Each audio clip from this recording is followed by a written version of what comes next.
Welcome in, KSL Sports Red Zone. Dane Stewart filling in for Dusty Lister tonight. Please be joined by Jeff Hansen. Jeff, week 3, ready to go. It goes so fast. You wait all year, and week 3 it feels way too soon for week 3. I had a really depressing moment this week. Someone was like, how's it going? I'm like, it's 20% over. Yeah. I also had a depressing moment this week, but just life stuff, just regular life. Well, we're here. It's Friday night. We got great action coming up for you tonight on the Red Zone. A couple games that we'll be keeping an eye on for you tonight. We'll go in and out of. How about Corner Canyon Lone Peak? This is 1-2 in the state of Utah going head-to-head tonight. Corner Canyon Ops coming off their big win last week. Can Lone Peak's defense do anything to slow up the Charger offense, Jeff? If anybody can, I think it's Lone Peak. You look at these two games, or these two teams, when they play each other, historically, Lone Peak plays Corner Canyon really, really well. I mean, I don't know what the win-loss record is, but these games are generally pretty competitive. The Lone Peak defense is super, super aggressive. Mm-hmm. I mean, anybody is stopping Corner's offense this year, but I think that it's a good matchup, as good of a matchup as Corner's going to see the rest of the year.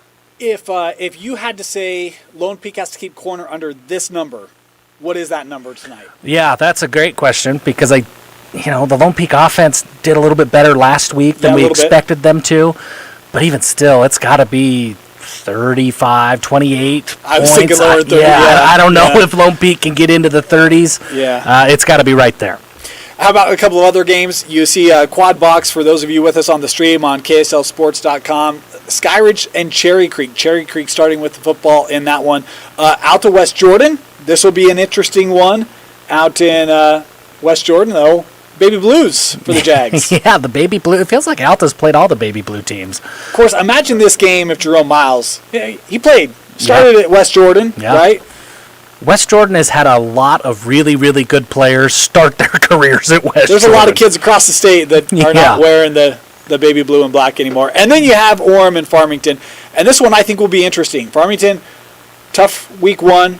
Better bounce back in week 2. Still looking for that first win of the year, and it's going to be a tough test against Orem tonight. Yeah, Orem showed a lot. They've got so much talent. I think we're seeing the arrival of Kawe Akana at wide receiver, and he does a lot of things on defense too. Maybe that's what's so impressive to me about Akana is he's doing it on both sides of the ball. You look at some of the great wide receivers that have come through the state in recent history, and they're really great wide receivers. Yeah. Akana's a great safety as well.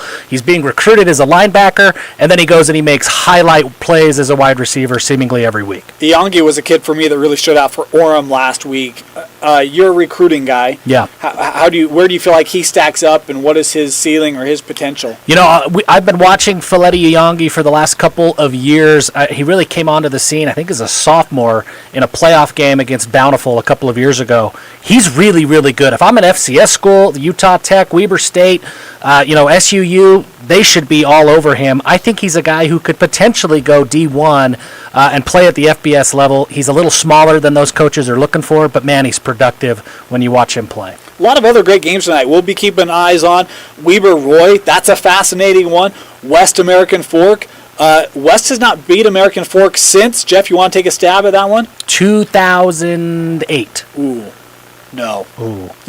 1984. Wow, man. The last time that West beat American Fork. It's been a while. The last time you asked me a question like that was Dixie Springville. I went 1992, and you looked at me like I was nuts because that was 40 years ago, Jeff. How could you do that? I went the other way, and I got it wrong. It's my best poker face. I got to keep you on your toes. Yeah, well done. Mountain Ridge Davis. That's a sneaky good game tonight. Yeah. One that will be very interesting, very telling for both of those two programs. It's a big opportunity for Davis. I mean, Davis has been looking to beat these Salt Lake schools for a long time. Where's the bigger opportunity, Davis or Mountain Ridge? Because I would actually say it's a big opportunity for Mountain Ridge. It's true. It is true. I think for Davis, just given the success that they've had up north for the last, 14 months, right? They were really, really good. They just haven't been able to beat any of the teams from Salt Lake County and south. They haven't had many opportunities, but they haven't been able to get over that hump. I know for the darts, they're going to look. I mean, anytime one of those Davis County schools gets to play a Salt Lake County school, it's a big opportunity for them. Speaking of, we have Lehigh Bingham tonight. That's a great one. The KSL Sports crew, JJ and Sly, are out of that one. We'll be checking in on that one as well. Opportunity for Bingham. Yeah. They looked better in week 2. They did. They looked a lot better, especially in the second half against Crimson. Look, they've got talent. They've got to figure out how to put it all together. They've got to find a way, Aiden Dunn, to get some momentum going offensively. It's a really tough ask to do it against Ed Larson's Lehigh team. Yeah. But if they can do it, that's a statement win for the Miners. You talk about Ed Larson, it's his last year. Yeah. It's kind of crazy to think about last year for a guy like Ed Larson. He's been such a mainstay in football in this state, camping and coaching, etc. Is there an extra little momentum for that Lehigh squad this year because of that? I think there has to be, right? Everybody wants to win one for the Gipper, and that's exactly what this is. So, yeah, I think so, for sure. So, again, a lot of games we'll keep you up on tonight. As we have a look right now at Lehigh Bingham. Let's head out to Lehigh High School with JJ and Sly.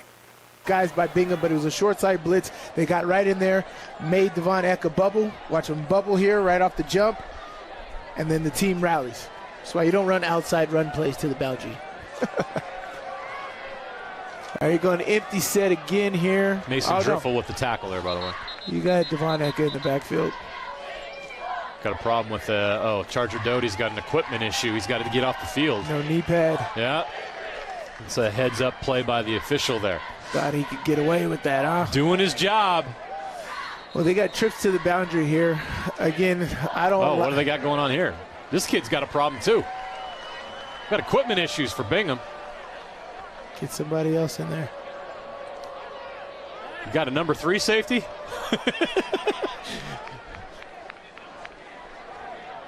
Going deep into the depth chart. Yeah, so this is right here. This is where I would change the play. You got Charger Doty off the field. I'd get aggressive. Second down and long, I'd get aggressive right here. I think that's exactly what they're going to do. No, they didn't change the play. Eka now in motion. Empty backfield new.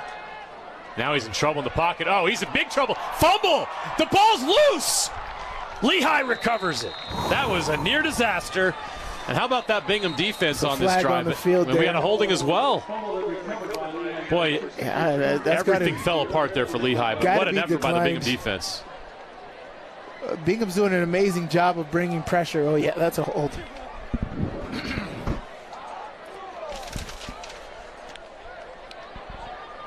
Yeah, that's a hold here by the right guard, Case and Page. But great job about Bingham is they are bringing pressure, collapsing the pocket. Offense, number 75. That penalty is declined. Third down. Fourth down. Should be third down. Should be third down and very, very long. If you're Bingham here, you got to be advised for screen plays, tunnel screens here. I look at this front slide. Lala Pepa, number 77, 6 foot 310. Samote Pepa, little brother. Yep. Viliami Moala, 6'3", 315. And a big play for Lehigh, but because they were so far deep, it's not going to matter. Madsen with the catch. He's a guy they should have went to a lot earlier. He is a dynamic receiver. You got to get the ball in his hands, and he makes things happen. Look at this run after catch here. Very quickly, he caught him in stride so he can keep going. That was a big game, but they had too big of losses in the first 2 downs. So the Pioneers will punt. Charger Doty back in the game after getting that knee pad issue corrected. He is the deep returner. Short. Gavin Fenn handling punting and kicking duties. That's off the field. That's off of being a minor. That's a live ball. And it belongs to Lehigh. Oh, that's the returner's fault right there. There is a flag. We'll have to wait and see what that is. Yeah. But it's definitely a Lehigh recovery. Yeah, it'd probably be a block in the back by Bingham as well. But this is Charger Doty's fault. He's got to come up to the ball. He did not yell poison or Peter fast enough. Nobody got off their blocks. The ball was 10 yards short. He's got to charge it because all the returners. For blindside block. The punt was fumbled by the return team and recovered by Lehigh. First down, Lehigh. Yeah, he's got to come up because the returners, the people who are blocking for him, are paying attention to him. They're not watching the ball. So Charger Doty's got to be the guy to make sure that everybody else understands that the ball is short and to get out of the middle of the field or where the ball is dropping. Big momentum shift here. Can Lehigh capitalize? New hands it off to Devon Eka. Trying to get to the edge. He's wrapped up So quick. Gets a gain of about 5 or actually about 6 yards. They're going to actually almost 7 on the carry. And that's the thing. If you can get Devon Ecker the ball. All right, we're going to head out to Lone Peak Corner Canyon. We talked about this game 1 versus 2, and Corner Canyon started with the football, but the defense is on the field. How about Lone Peak inside the 40 here, Jeff? Yeah, I like this. Lone Peak wearing the all blacks against Corner in the all whites. This is confusing for me because last week it was Corner in the all whites, so it's a little bit of like a brain adjustment for me. Yeah. And also Lone Peak offense moving down the field. I expected that from Corner. I didn't expect that yet from Lone Peak. For those of you familiar with Lone Peak, notice they did not wear the maroon helmets tonight. Smart. They're not introducing any jinxes, taking on Corner Canyon. Yeah, and honestly, to all of Lone Peak fans everywhere, you're welcome. I feel like I'm the one who got those helmets killed and really ended that curse, so you're welcome, Lone Peak fans. Good job, Jeff. A couple of other scores we'll update you on. We talked about Davis Mountain Ridge, Bodie Sparrow. We talk about great receivers like Jerome Miles and Akana. Bodie Sparrow with an early touchdown reception there, Davis leading, and Farmington with an early score against Orem. That's a game we'll be checking in on as the night continues. But let's head out here to Lone Peak for this night drive.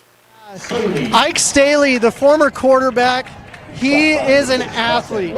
Even last year, I was like, man, this kid could be a phenomenal tight end. Now, come to pass, you see him out there, and he is catching balls. You'll see a lot of 12 personnel from this Lone Peak Night offense because they've got it. Use what you've got, and they've got tight ends galore. Got Ike Staley, Ty Cogswell, and Bear Tenney, all above 6 foot and can catch the ball from the tight end spot. 1st and 10 for the Knights. As they'll fake the handoff. Niamatolo calls his number for the first time, breaks the tackle, and he's in the end zone. Touchdown Knights! Wow, Kappa Niamatolu, let's freaking go. The young man has some wheels, and he just reminded Corner Canyon they're going to be in for a long night. Upset alert, Lone Peak ahead of Corner Canyon. It's early. Let's head out to Sky Ridge here for the Falcons.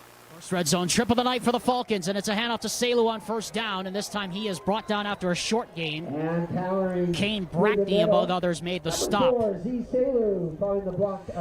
Yeah, another 1-2 punch here from the Falcons. Air it out down the field before the defense can catch their breath. Hand it off to Salu to see what else you can get on top of it. Almost halfway through the first quarter, Alexander Timop alongside Nate Carter here at Sky Ridge High School on this pleasant Friday night. In this battle between the number 1 team in Colorado, Cherry Creek, and the number 5 team in Utah, with Sky Ridge threatening. 2nd down and 6 now. Sweetwine takes the handoff, got space, touchdown. Crowd roaring for Sweetwine, running into the end zone. The athletic quarterback able to. Sky Ridge, good start for Sweetwine and company. Meanwhile, Lehigh threw the long bomb, but Bingham with the interception inside the 5. They will start back at their own 1-yard line. Oh, man, but that Bingham defense comes up huge. That's how they're going to have to win this game, is make that ugly football, turnovers, and ground and pound on offense. That's how Bingham's going to have to do it. Defenses that have been huge so far this year includes Alta. That defense has had some big games. They're in some trouble here early. West Jordan with possession inside the red zone. Let's head out to West Jordan here for this Jag drive.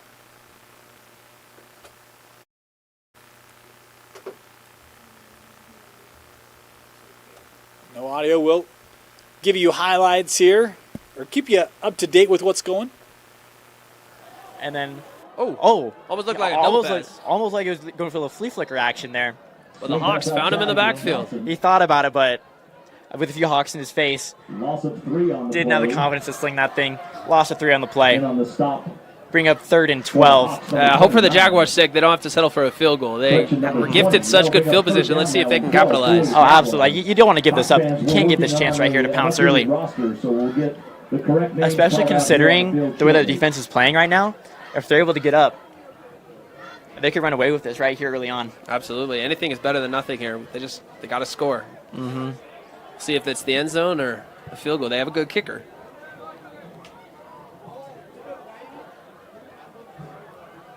Demke takes a snap, drops back, slings Fires. one. Oh! Barely bounces off the hands of number 3 Ian Matau. Almost looked like it was tipped by the defense. But still, very catchable ball. Mm-hmm.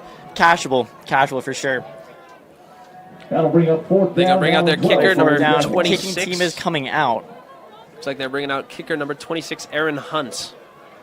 He has made 3 field goals on the year, so this is definitely in his range. Has he missed yet?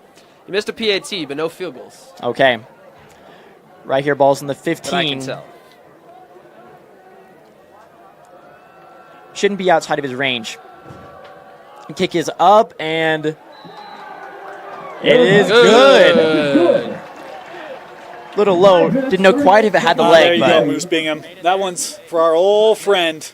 It wasn't for me, I can tell you that. Jeff was in here the whole time like, switch, move on, move on. Anywhere else, commercial, something. Here we go, back out to Skyridge.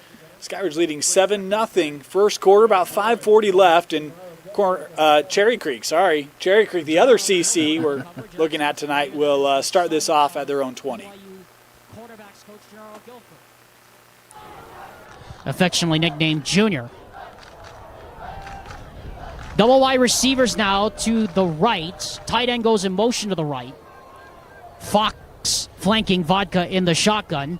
And the screen out goes to the far side, and nowhere to go for Elijah Landrum as Darian Diarte read that beautifully. Yeah, Skyridge keeping them inbounds, keeping the clock running. Moving them back 4 yards. It'll be 3rd and 13. So 3rd down and 13 for this Cherry Creek offense. Again, the number 1 team in Colorado coming in. All right, we're going to head back over to Lone Peak. Corner Canyon with the possession, trailing here in the first quarter. 9 on that second down. Well, that's what you see from corner. A lot of great, it's almost like pure slot receivers. But you're going to need number 16 to step up if Jerome's not here, in Kai Meza, who has about 8 Division I offers already as well. So 3rd and 1 from the 43. They'll fake the handoff. Kasuga wrapped up in the backfield. And that's Cooper Stosic, one of the leading tacklers on this Lone Peak Knight defense. Comes with a big tackle for loss. Yeah. I don't know who's going to punt now, unless Jerome is coming back out, but I don't see him. Jerome Miles usually does the punting duties for the Chargers. They face 4th and 1 from their own 43. They're lining up to go for it. Got the heavy package in there, and we're going to get a timeout, looks like. That's a very heavy package. That was had 2 fullbacks in the formation as the Chargers ended up taking the timeout. So with 9:14, we'll keep it here, Moose, and just your thoughts. Jerome goes off there, was able to get back up. All right, so timeout here. We're going to head over to Bingham. How about this, Jeff? You said you don't know what the series is, Corner Canyon, Lone Peak. If you got to take a guess. You know I love doing this to you, right? Yeah, you do. You like put me on the spot Yeah. to make sure everybody knows how little I know. It feels like every game has been close. It feels like Corner has had the advantage most of the time. They played 9 times. I'll give you that. They played 9 I'm going to times. say 7-2. Boom. Look at Boom. me. I know what I'm doing. Yeah, it's like the 3 little bears, right? The first one was too hot. The next one was too cold. This one was just right. 7-2, Corner Canyon with the advantage. There's some other Corner Canyon facts we'll get into, but we're out at Lehigh. Bingham just couldn't quite get out of their own red zone there on 3rd down. We're going to head back, a short yardage to go situation here for Corner Canyon. Let's head back to Lone Peak. So they're going to test the Lone Peak defense here, 4th and 1. They'll hand off to one of the up backs, and he pushes the pile out past the 46-yard line. Many people look for almost a heaven on earth. They look for just a helpful place to go when you feel down. And I've seen that right there. When you give the ball to 77 Zion P now, you'll love to see it. First down, Corner Canyon from the 44. They'll hand it off over on the far side. Breaking tackles is Jackson Caruth, the sophomore, getting in about 6 on first down. Yeah, Jackson Caruth, he is the future here. He wasn't expecting to be playing this season much, but all of a sudden he's like, let's freaking go. Gain of 6 as he's in for the injured Brian Brady. As Kasuga going to call his own number. He's got the first down inside the 40 and out of bounds near the 35.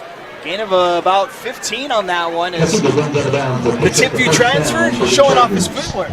Yeah, Tipview has had some good quarterbacks. Skyridge blocked the Cherry Creek punt, and they got great field position here, Jeff.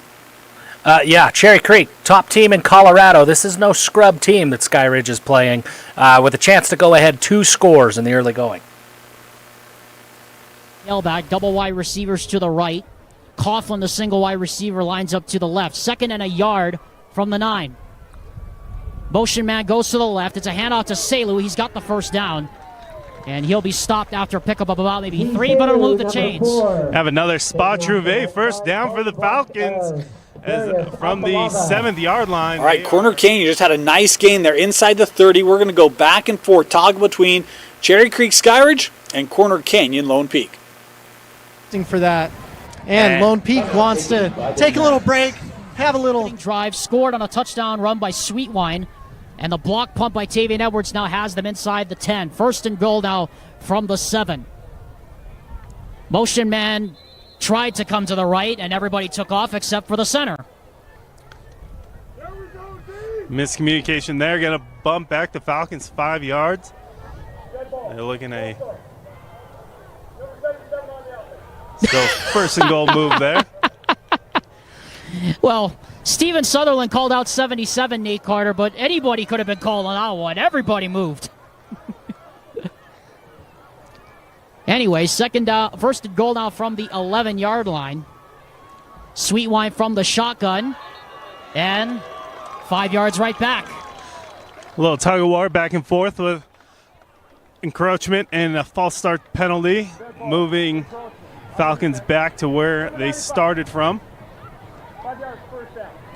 The tough situation for Cherry Creek, running just 3 down linemen, hoping that the safeties and the linebackers will be able to fill their gaps accordingly to stop this rushing attack from the Falcons. Jacob Jacopo now takes the place of Selu now in the backfield. 1st and goal from the 7 again. Man goes in motion. It's a handoff to the keeper by Sweetwine. And Sweetwine gets nailed as he gets across the 5-yard line. Yeah, another option there for Sweetwine. Reads the edge to see what the defender is going to do. Makes him make the wrong decision every time as he keeps it there and runs up for another gain. Caruth in the backfield with Kasuga. I'll hand it off to Caruth. Tries to break it outside, gets through a tackle, and he's in. Touchdown Chargers. Every sophomore in the state is hyped about that one. 2nd and goal from the 5. Coughlin goes back in motion. Handoff goes up the middle, and nowhere to run that time for Jared Jacopo. Jared Jacopo, number 28. Yeah, Alex, we have a lot of big bodies on this Sky Ridge offensive line. Afava rostered 6'5", 318 pounds. You said committed to go to Oklahoma next year. Ben Howard, 6'3", 335. Committed to go to Cal. A lot of beef up front, ready to push this ball into the end zone. I call that's a meat truck. That's a full meat truck coming at you. 3rd down and goal now from the 4. Sweetwine sprints out to the left, now cuts back, throws against the grain, and it is incomplete. Under pressure, throwing into the end zone. That was intended for Isaac Westover, who lined up as the tight end. Yeah, a little eligible wide receiver lineman out there. We should see him catch it. We see the field goal coming up here. We're going to head back up to Farmington. Jeff, look, we've talked about how good Orem is. They're trailing, and Farmington here has the ball again. You know, it was really easy to write Farmington off after that opening week performance. They were not good. No. They looked so much better against a Bountiful team that's proven to be very, very good. They're up 7-0 here in the early going against Orem.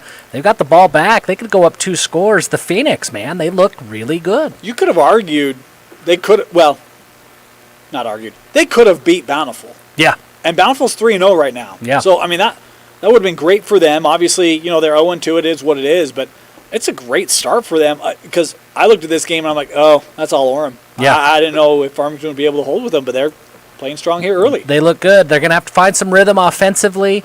But if they can get up a couple of scores, this Orem team, as talented as they are, they're young. So what kind of resiliency are they going to have? I think this game will be a really good game. It's kind of a good time to play Orem too. You think about coming off the high of last week, coming back on AF, and Dusty and I talked this week. Is Orem positioned to compete with Timpview in 5A and potentially ruin the heavy favorites opportunity? And we both said yes, and so it's not a bad time if you're Farmington to get them. And they've come to show up. There's an early update we want to give you. Highland leading Green Canyon. Wow. Jeff, do you know why we mentioned that? I'm ready. First points Green Canyon has given up this year. That's right. So there's only one team now who has not given up any points in the state. Only one team rivaling me as the top zero. As the top zero. State. Do you know who that is, Jeff? Beaver. There it is. Look at that. I'm 2 for 2 today. No, 2 for 3. 2 for 3. On questions from you. We're going to keep track of that throughout the night. Yeah. That batting average is looking good right now. It's looking okay. Let's head out to Farmington. It will not be enough. And you like that decision from Peterson. Live to kick. Don't force the issue. Don't create an unnecessary pass where there's nothing there. Go out of bounds, run out, and live for another day. Finish your drives with a kick. And that's going to be a key for Farmington is don't have turnovers, don't make costly mistakes, because coming into this game, Peterson had 1 touchdown to 4 INTs. He took care of the ball there. And now they're back to punt once again. And Iongi is going to let it go. All right, a punt here, going to be down to inside the 10. Orem will get it back. Let's head back to Lone Peak. 7 apiece, Corner Canyon and Lone Peak. And Knights have the football near midfield here, about midway through the first quarter. I'd say I'll put Ike Staley in that conversation too. He's 6'5". 6'5", sorry. That's the one I was referring to. 2 wideouts to the left, 1 to the right for Niumatolu on 3rd and 3. As they'll fake the handoff, Keppa fires over the middle, and he's got Cogswell. He's got room to run out to the 35, and his first catch of the season is a big game for the Knights. Ty Cogswell. Well, it looks like the receivers are here to play today. Helping Keppa out, getting him the 26-yard gain. You'll love to see it. So the Knights in Corner Canyon territory once again, 5:28 and counting here in our opening quarter. 2 wideouts to the far, 1 to the near. Tahi in the backfield with Niumatolu. And then Keppa mishandles the snap, now just gets rid of it.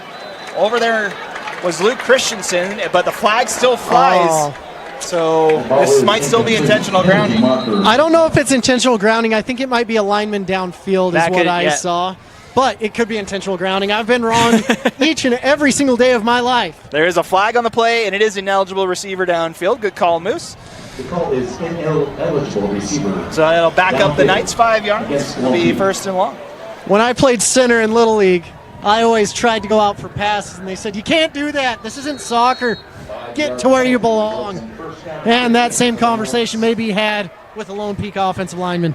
So 1st and 15 now for the Knights from the Corner Canyon 39. 2 wideouts to the near, 1 to the far. Sam Wright now back in the game and running back for Lone Peak. Niumatolu fakes the handoff, throws far side, looking for the back shoulder pass intended for Owen McNeil. A little miscommunication there. We're going to step aside. Bottom of the hour, our first break. You're watching KSL Sports Red Zone, Week 3 coverage. Entire field, except for that one spot right there where the ball was. So tough catch and pass. Yeah, there's a sliver of light right around the 31-yard line over on that far side, and that's right where the pass hit.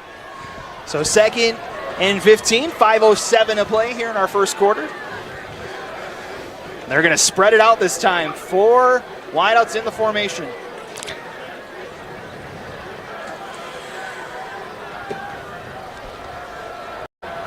Niumatolu checks it down.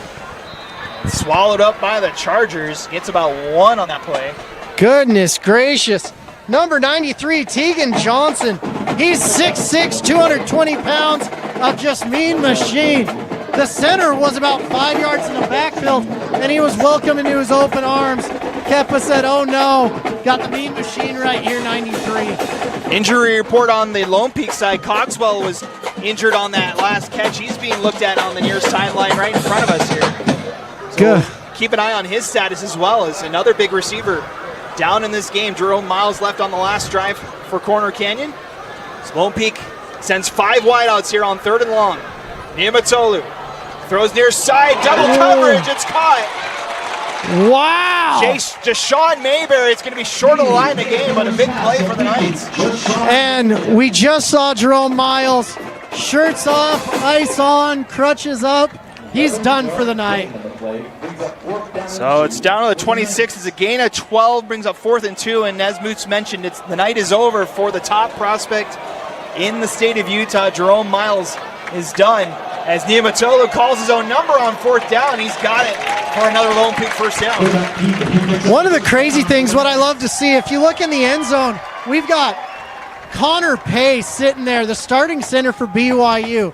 You've got dudes that are just like, hey, I want to go back and support my local community, and it has nothing to do with my brother playing on the team. I think it might have a little bit to do with it. Or my dad coaching it all. 1st and 10 from the 23. New set of downs here for the Knights. 3:27 and counting in our first quarter. Niamatolu hands it off to right. Searches for a seam. He's going to be dragged down. First one there is Diesel Dart. Actually, first one there. Dangerous Diesel Dart coming in there. He's played safety for a grand total of about 3 weeks in his life, and he's doing a heck of a job. You love to see Diesel Dart doing what he does. Gain of 4, puts it at the 19 for 2nd and 6. Knights looking to go ahead for the second time today. Second trip to the red zone this game as well.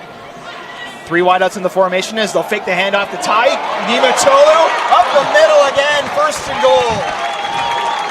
It looks like Ty Cogswell's pads have been taken from him. 2 of the most explosive, exciting people in the entire state are done. May have been a collarbone for Ty, and you hate to see that. So no Jerome Miles the rest of the way. No. All right, Lone Peak is continuing their drive, and they're knocking on the doorstep. Night football, 1st and goal at the 7-yard line. 1st and goal from the 7 for Lone Peak. 3 wideouts in the formation. Niamatolu surveys, pressure coming, steps up, and down near the 1. Did he call the ball? On the ground. Corner Canyon says they have it. The refs say they do. It's Charger ball. Wow. What a fortuitous situation. Huge turnover there, Jeff. Wow. Yeah, Lone Peak can't afford to miss out on opportunities inside the 5. That's a gut punch.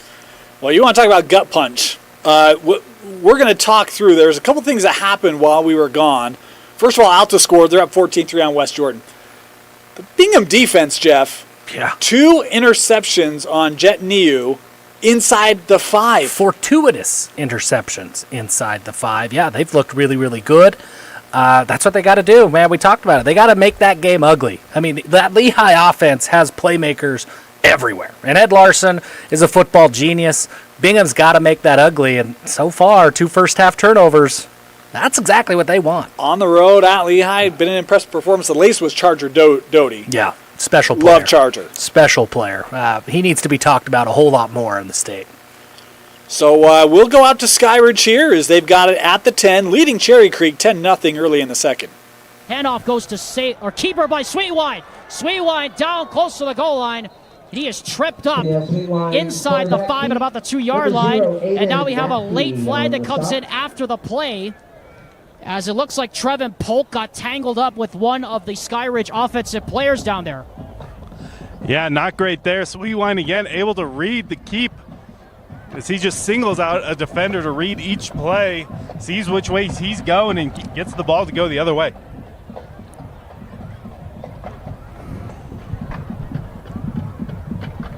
And they're going to call it against Cherry Creek, and then they're going to offset that with a play against Skyridge. So both sides are penalized, and after all that, it'll be 3rd down.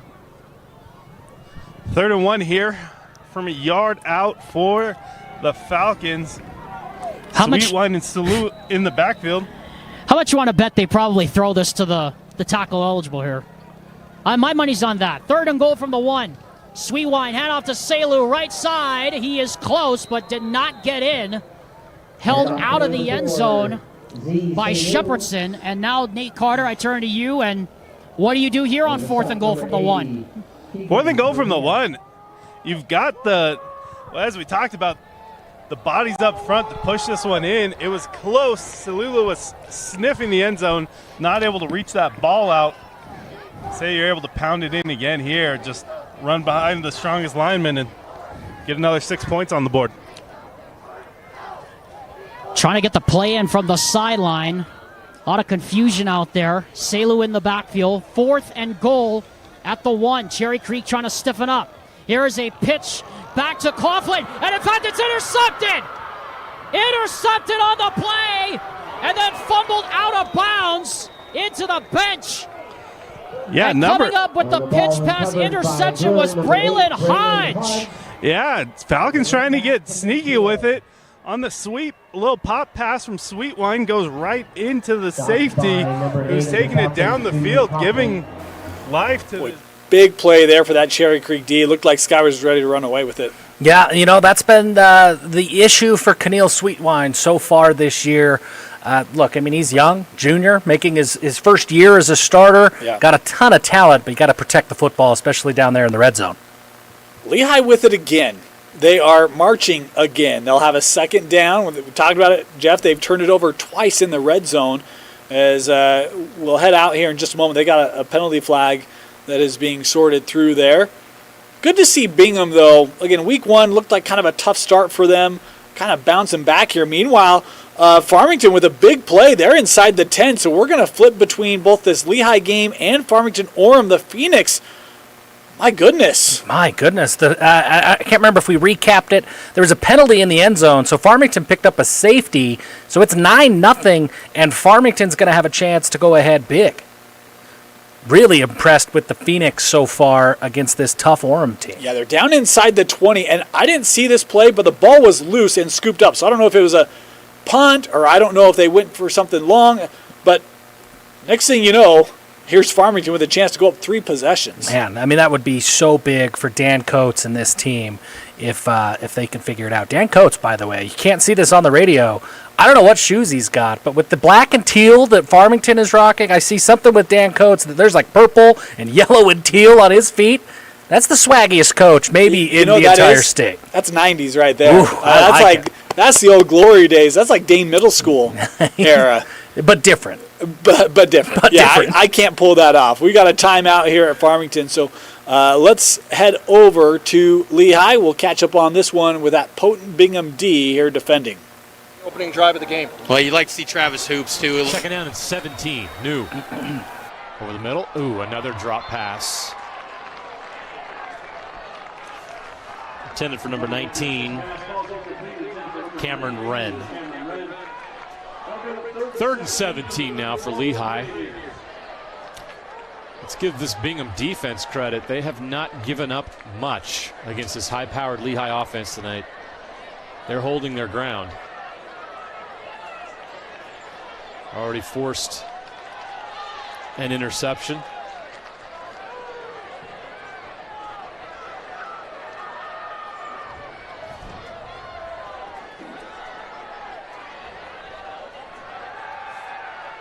New over the middle of the end zone. Madsen tipped away. Guess who? Charger Doty. Right place, right time. I mean, he had to get the ball out. There's pressure coming up the middle. He's targeting the right guy. All right, FYI, touchdown Lone Peak.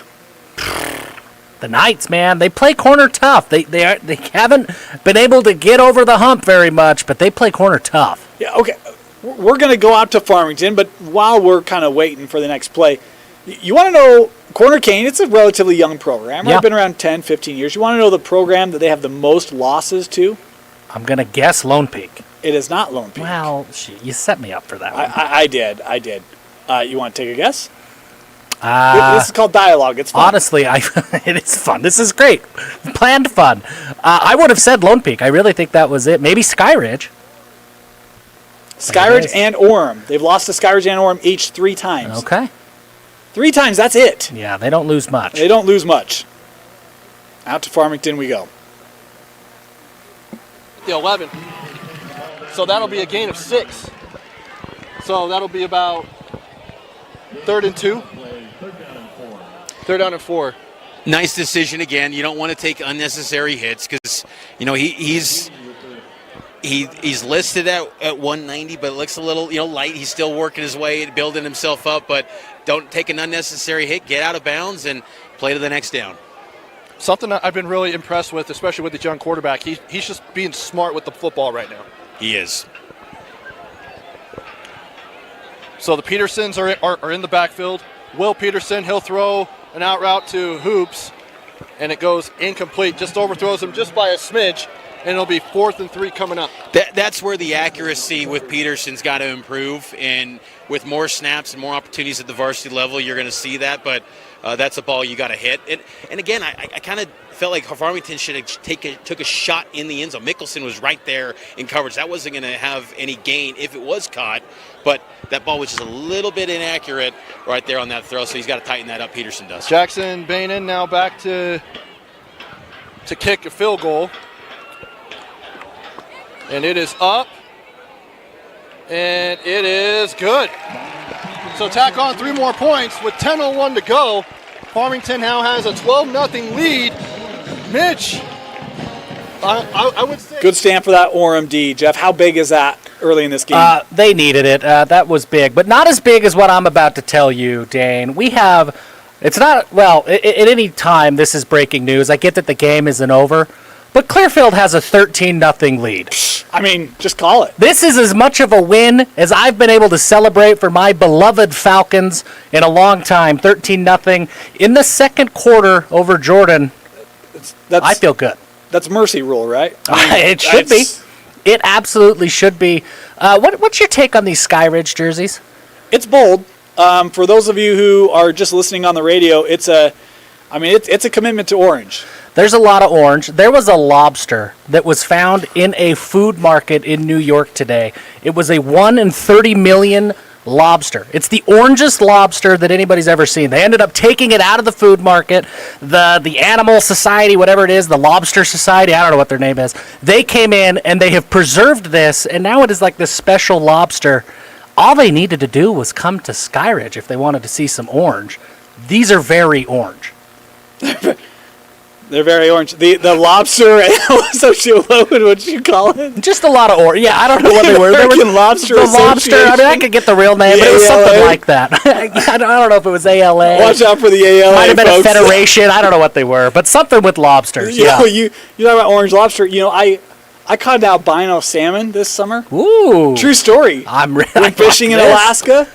An albino salmon. We brought it home. We're unpacking the salmon. My wife's like, "Isn't salmon pink?" I'm like, "I think so. It's a white fillet. It's albino." So is that what you think of when you look at these Corner Canyon jerseys tonight? The Corner Canyon. Well, no, because white jersey. That's not crazy. Only one of us is putting animals to jerseys tonight, I guess. Well, I didn't know where you were going with lobsters and orange, but you got there, Jeff. You got there.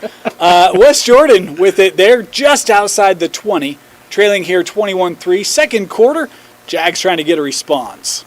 Look, that was a coaster there on the tackle for the Hawks. Bring a 4th down. Offense is staying on the field here. It's 4th and 5. We'll see if they can convert. Coach knows they need points. Not just 3, they need 7 to get back into this game. Tulau lined up next to Demke here. 4 receivers lined up. Looks like he'll drop back to pass. Oh, wobbly pass. Intercepted by the Hawks. That's number 8. Pass intercepted. Matt McKay. Matt McKay on the interception there to turn things around. Matt McKay. Football player. If you don't know who this guy is... He reminds me of like this year's Luke Livingston. That every time we went out to Timpanogos, Luke Livingston was doing something on either side of the ball. That's Matt McKay this year for Alta. He is a special football player. He's a doer. That's what he is. Speaking of doing things, Orem across the 50. Is this the first time tonight? Yeah, I think it is. First time that we've paid attention to, at least. It feels like Farmington has just dominated ball control so far. Safeties will help do that. Orem with it. We got a penalty flag here. Let's go over to Skyridge as the Falcons back inside the red zone. Man, the offense has been good tonight for Skyridge, Jeff. Protect the football in the red zone, and Keneal Sweetwine can do some good things at quarterback for the Falcons.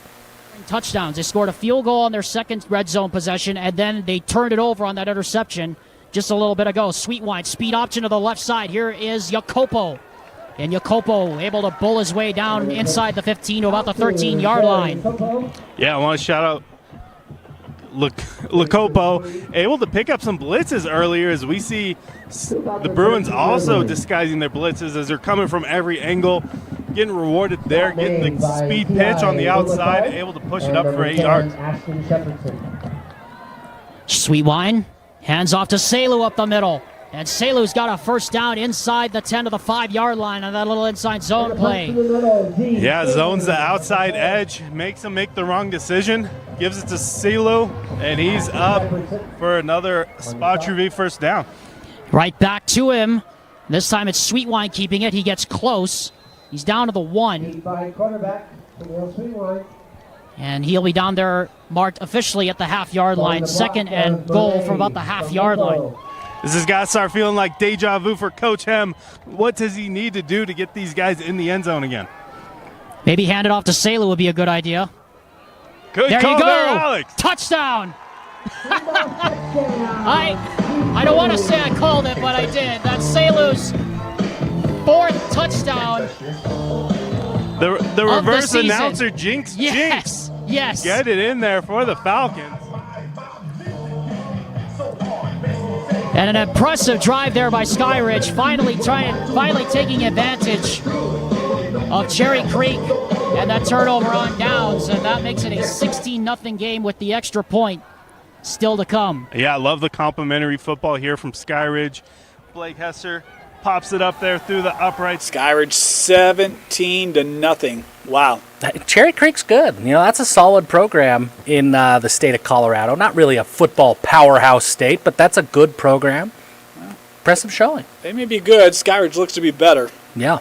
Orem still with it, still trying to move the football, looking for their first points tonight, trailing 12-0 in the second. They've got it about the 25-yard line. Jeff, you've been surprised that we haven't been able to see this Orem offense get on track yet? Yeah, I really have been. Credit to Farmington. They've been very aggressive on defense and have just kept Orem out of sorts. But it looks like on this drive, Taden Kawa, they've started to figure out some things offensively.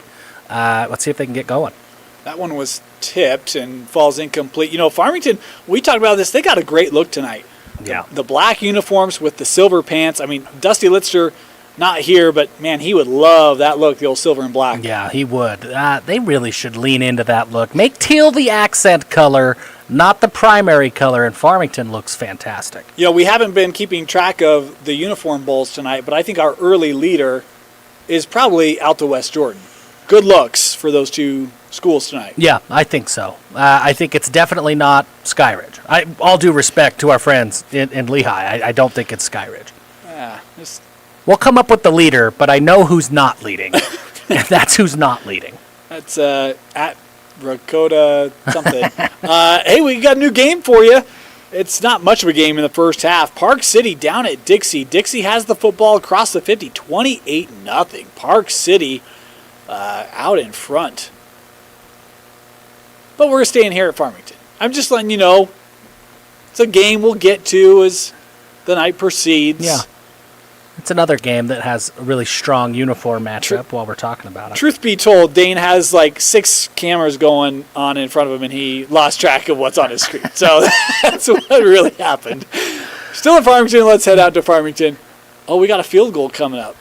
A long field goal. I know Jeff's opinion. Let's go to Lehigh. Back to the line of scrimmage. That Lehigh front holds strong.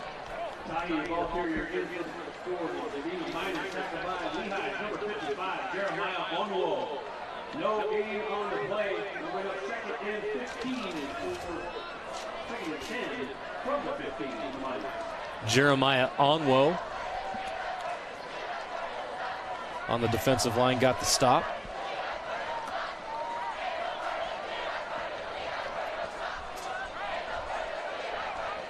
Second down and 10. 4 receivers for Dunn. Larson to his right, and another delay game. That's the quarterback right there.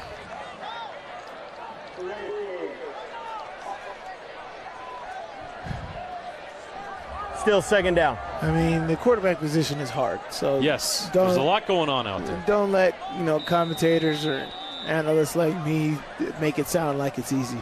There is so many things you have to worry about as far as your alignment, where the defense is at, where's the shot clock, where's the play clock, audibles.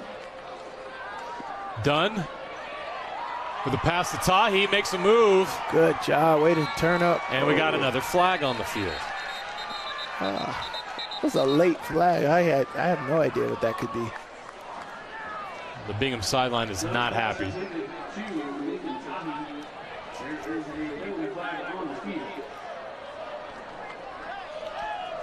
Yeah.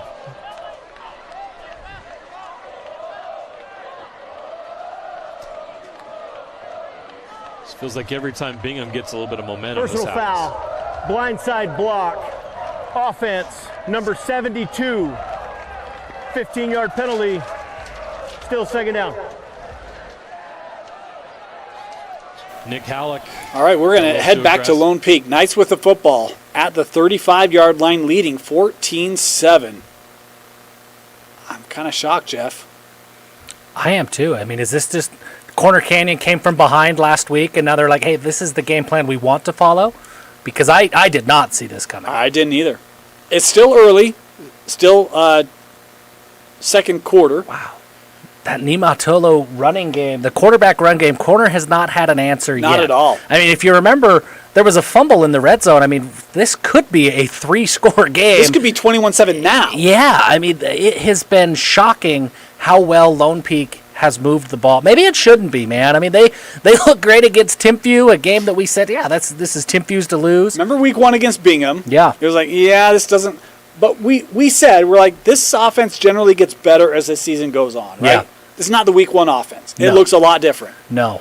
And they've got big targets, Cogswell and Tenney, and there's a lot of options there. And as you have a look here, we move over to Farmington. Look out.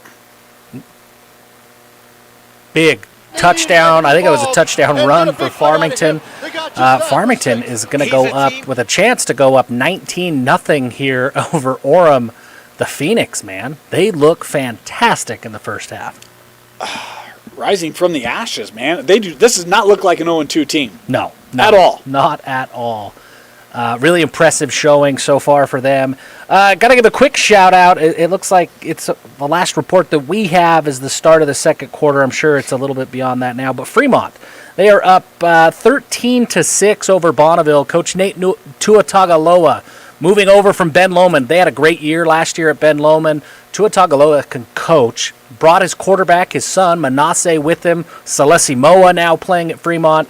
The Silver Wolves get a chance to pick up their first win in the Tuatagaloa era. Meanwhile, how about the Bingham Miners? You just had a look at it. Bingham on the board on the road at Lehigh as they take a 6-3 lead with 5 minutes to go in the first half. That's impressive. I mean, that's the way that Bingham needs to do this. Just get enough points on the board and make that game ugly, and that's what they've done. Back to Lone Peak. Niume Tolu takes it inside the 5. Let's head out to Lone Peak as they've got it inside the 5.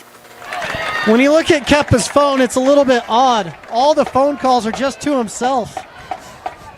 He's called his number a lot tonight so far. He's got the rushing touchdown already tonight. As we're coming up on the 9th play of this drive. 4-yard line. First and goal. Knights. First and goal for the Knights. Send 2 wideouts to the right. Tahi in the backfield. Imatolo gives it to Tahi. Pushes the pile. Right at the goal line. And they give it to him. Touchdown Tahi. Wow. Tahi with the touchdown. And that's what happens when you have a Gary Pay coached O-line. Gary Pay, the former NFL player, All-American at BYU, has taught this O-line well. And this is what you like to see. You like to see great offense, great defense, and great teams going head-to-head. A Gary Pay coached offensive line, Moose Bingham. Shout out to the BYU All-American. But Tahi looking like his dad, another BYU star, Fahu Tahi, pushing piles into the end zone. That is a huge statement in the first half. So I didn't watch the game last week. I was following it. It felt like very early on, where did IMG have success? Yeah. Running the football, right? Yeah. What's Lone Peak doing? Running the football. Now, Corner Kane adjusted, took that away in the second half. They're going to have to make some adjustments in the second half of this one. They're going to have to. And one thing that's been super impressive so far that we haven't talked about yet, because 21 points is huge for that Lone Peak offense, this Lone Peak defense has bottled up corners so far. They look great. So there's a couple things. One, Brighton Brady, not in action tonight. Yep. Reports are leg injury. He's out. Brutal. The other thing, we did get a notification, Jerome Miles not playing tonight. Yeah. Now, that came early. I don't know if he played in the game and there was an injury or what, but the text was Jerome's not in. So we don't know the situation there either. But you're talking two super impactful guys on the offensive side of the ball for Corner Canyon not going right now in this game, and they're down 21-0. Jerome Miles, 21-7. 5-star wide receiver. Everybody knows about Jerome Miles at this point, but Brighton Brady, I mean, he is one of the most productive running backs in the state. That's a big loss, and so really a lot of this falls onto the shoulders of Helaman Kasuga. How is he going to respond and really make some things happen? He's still got weapons. He's got Krishawn Lee, who's really emerged in 2 games. He's got Kai Meza. He's still got some weapons, but it's a little bit of a different look for Corner Canyon right now. They got to figure some things out. It is, and hey, we love Quiz and Jeff, but we're going to wait on this quiz because we've got, a couple minutes left before top of the hour. Let's go ahead and take a break. We've got a lot of games kind of in a pause. Let's take a break as we head to the 8 o'clock hour here on KSL Sports Red Zone. Talk about the talent in this state because I feel like it's gotten better every year. Here's Kava. He's going to throw it out to Kana. Kana, he'll get to the 35 and down. They'll mark him at the 34, gain of 4. Nice completion. I mean, we continue to see Cowway Akana just continue to rack up the gains. We haven't seen the big one yet, but, there was that one shot earlier that was an attempt, but he continues to pile up the receptions. He is a frequent target for this Orem offense. So 1st and 10 at their own, or at the 34-yard line in Farmington territory. 3 minutes to go till halftime. Iongi in motion.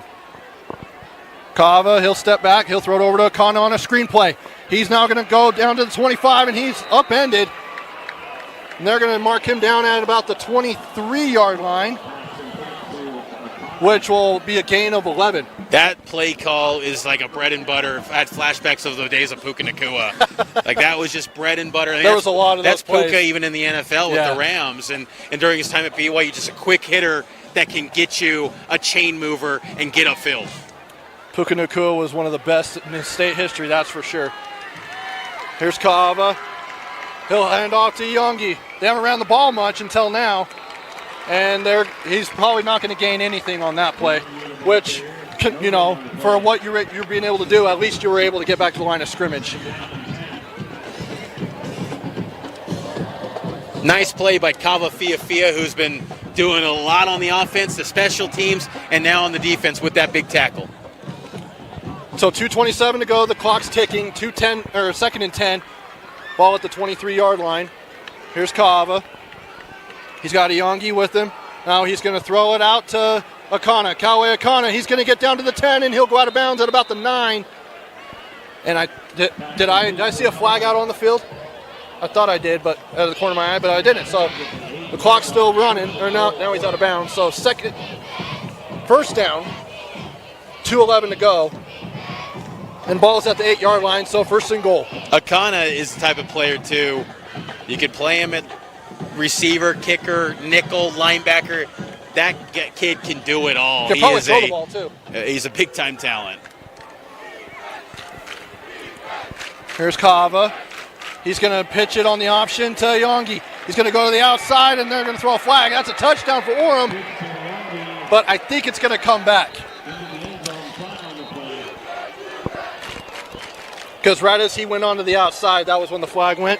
Yes. And that's 90% of the time that's holding on the offense. Yeah, where they threw that flag. Yeah.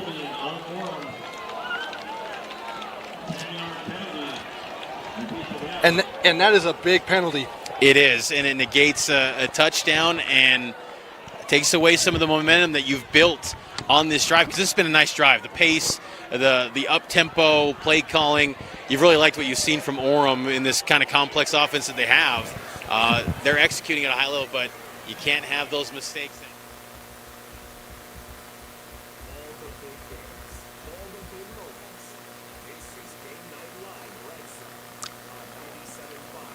Cut back. All right, we got a lot to catch you up on. Orem scored a touchdown. It got called back. They still have it. Meanwhile, Lehigh just scored, so they're back in that game. But we're going to take you back out to Lone Peak. Corner Canyon had 4th and 3 at their own 35. They went for it, did not get it. Knights with the football inside the 20. 21-7 Lone Peak, a chance to make it 28. Peak. I did not anticipate this dominant performance. Tahi in the backfield, 2 wideouts. They'll give it back to Tahi. Tries to cut it back, and he gets about 3, maybe 4 on first down. Tahi, keep feeding him the ball. Goodness gracious.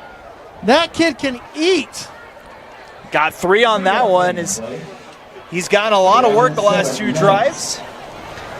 Looks like they found their workhorse, and it's Tahi. Kind of like a Fahu Tahi. All right, it's 3rd and goal at the 5-yard line. A big play right here, Mitch. Here's Kava in the gun, play action, and he's going to run it. Oh, he was going to run it himself. Now he throws it, overthrows Mac Ellison, incomplete with 49 seconds to go, and it's 4th down. That decision, you just got to own it. If you're going to run, you got to take off and run. I think there was a little bit of confusion. It caught the Orem wide receivers off guard because they, like us. And for sure a hold. So we may have coincidental penalties here. What a coinkydink. Multiple penalties. All flying at the same time, too. As we got a flag down at the 15 and another one down at about the 5. Do you think the refs in the offseason, they just like sit there practicing throwing the flags? I have to think you have to practice it a little bit. Just like quarterbacks, they're doing one after another. Farmington probably going to call the timeout Yeah, here. they are going to call a timeout. And we're going to go ahead and take it with them. With 49 seconds to go, we'll be right back for the rest of the first half here on the Rewind Sports Network.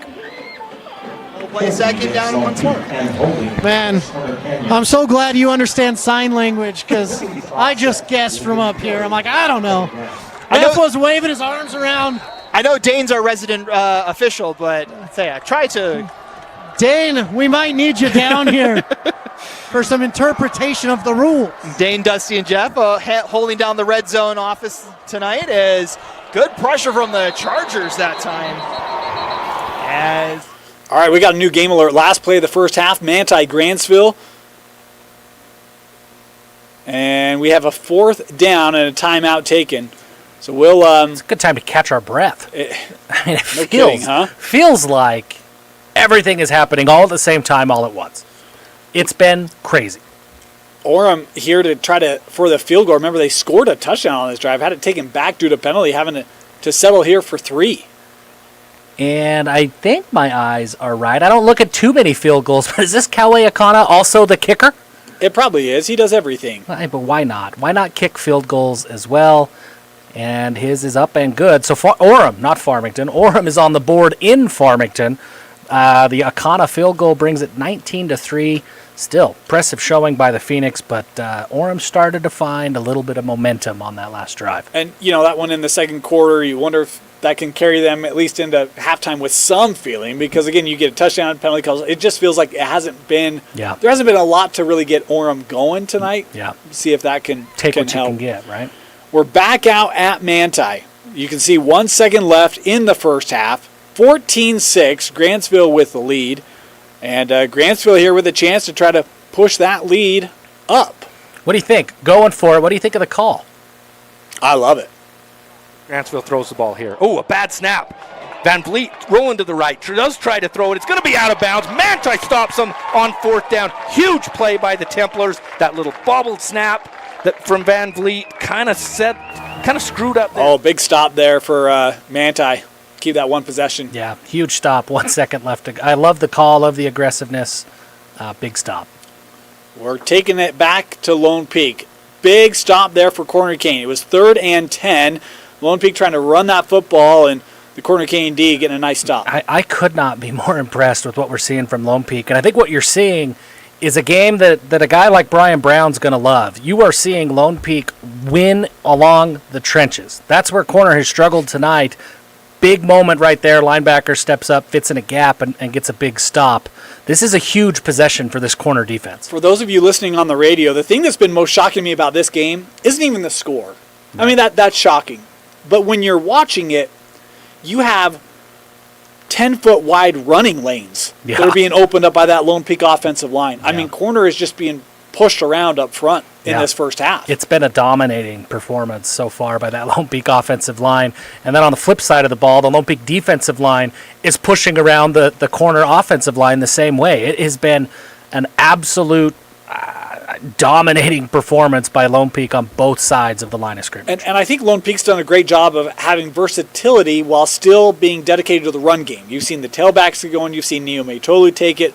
They have said, hey, if this is where our option is, just run it. Yeah, and that's what's happening. So let's get back out to Lone Peak as they're in the red zone, looking to go up 3 scores over Corner. And the Chargers go on the clap.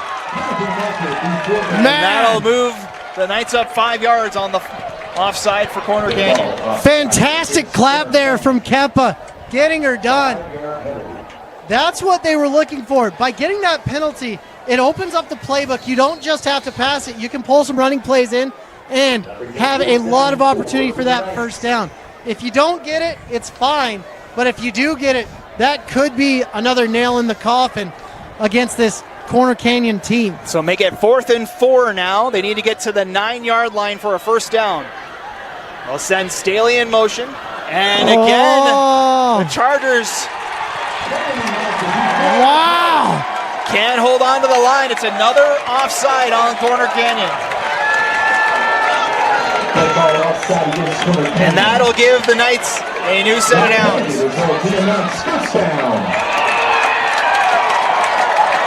Spotted at the 7. So the over-anxiousness of the Charger defense gives the Knights the ball back with 1:05 to play to halftime, and a new set of downs, 1st and goal from the 7. Niumatolu hands off to right, and he's met by the Chargers. Number 75 for Corner Canyon. That's Caden Williams with the tackle. Caden Williams has been really impressive the last 3 games. Corner Canyon watching the clock go down, 48 seconds left. And Lone Peak is not going to give them another second on the clock because they know that Helaman Kasuga can just toss that rock up quickly. Chargers out of timeouts now,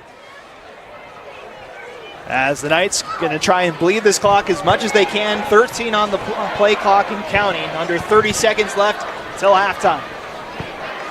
2 wideouts to the far for Niumatolu. He'll fake the handoff.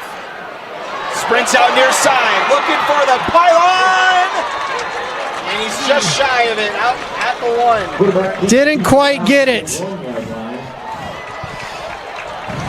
Gain of 6, and it's 3rd and goal now for the Knights. The clock stops with 13.8. From the 1-yard line. 3rd down and goal, Knights. So the Knights trying to go up 3 touchdowns before the break here.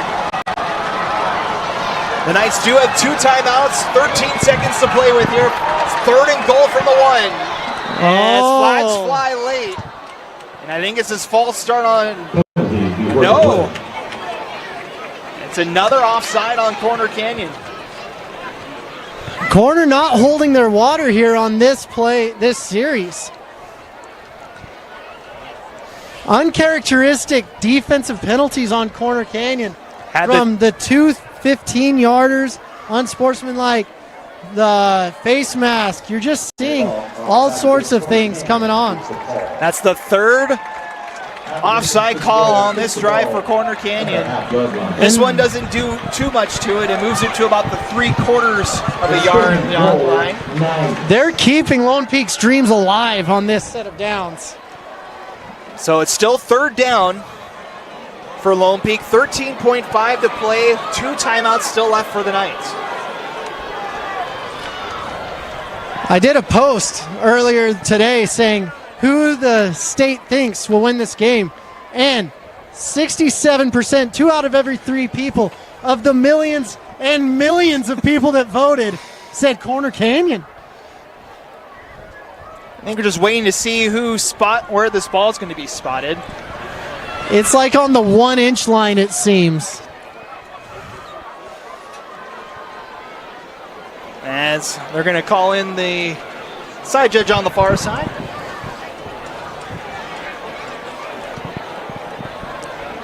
Either way you slice, it's going to be 3rd and goal from inside the 1. 13.5 to go. Tahi in the backfield with Niamatolu. Going to keep it himself, and he's got his second rushing touchdown. Kappa! Getting it done again with 9.6 seconds. That makes it a 4-score game. But remember, last week, Corner Canyon faced the exact same situation. It's been all Lone Peak in this first half. Is there an extra point away from a 21-point lead at halftime? Brecking Carr on for the extra point. Kick is up, and it is good. And how about this, folks? One of the top 10 teams in the country. Lone Peak. Holy cow, man.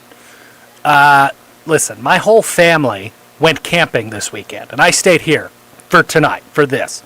And it was questioned, why would you stay when you could be camping with your family? So shout out to my family, all of the Lockhart, Hanson family, they're all camping. I stayed because Lone Peak is up 28-7 over Corner Canyon. And Dane, my question for you, if last week's Corner Canyon win was the biggest win in state history, I mean, do we have 2 biggest wins in state history in back-to-back weeks? Well, here would be the thing, okay? Yes, because you would have you could make this argument, right? You see for those Lehigh, Bingham, 10-7, 17 seconds left. We'll keep you updated on that one, but we're going to talk through this. Yes, because here would be the reality. You would have I saw Corner ranked as high as 5th in some polls this year nationally. Yeah. So you would have Lone Peak beating a top 5 team. Yeah. I mean, it really... Yes, it would be. It really is a stunning performance. Now, we've seen this Corner offense get going, and it is an absolute machine once it gets going. So this game is far from over, but I could not be more impressed by everything we have seen from Lone Peak so far. And for me, the other thing that jumps out to me, we talked a little about the offensive line, and I think Corner's defense the last 2 or 3 minutes, they closed up a lot of those lanes. It was a lot harder for Lone Peak to move the football, but here's the other thing. Corner Canyon penalty after penalty after penalty after penalty after, like, they keep kicking themselves in the shins. It's like, guys, you just can't do this. Lone Peak 4th and 9, and Lone Peak jumps off sides twice. Like, that does not happen. No. Oh, boy. Oh, my. That is big that kick return. Block? Big kick return for Corner. For those of you on the radio, Corner is my goodness. Jeff, you're a rules expert. Is that a blindside block? I know you always feel like there need to be more penalties. Yeah, well, no, because that was a 50-yard kick return, so it doesn't matter if there was a blindside block or not. It was good. Doesn't matter. We're at the break. So Lehigh, they are the last game going in the first half here. Final seconds. As there's 6.1, I believe, and a timeout taken here by the Pioneers. Dane, we were talking in the pregame, the pre-show, or the opening of the show. Mountain Ridge and Davis, big opportunity for both schools. It is 30-0 Darts at the half. Traden Bessinger. He's one of the. If Emerson Geilman's not the best quarterback nobody knows about, it's probably Traden Bessinger, because the Davis standout has been fantastic. He's got 3 touchdown passes here in the first half. Bodie Sparrow, and these are long touchdown passes. 40 yards to Bodie Sparrow, 50 yards to Jackson Itahu.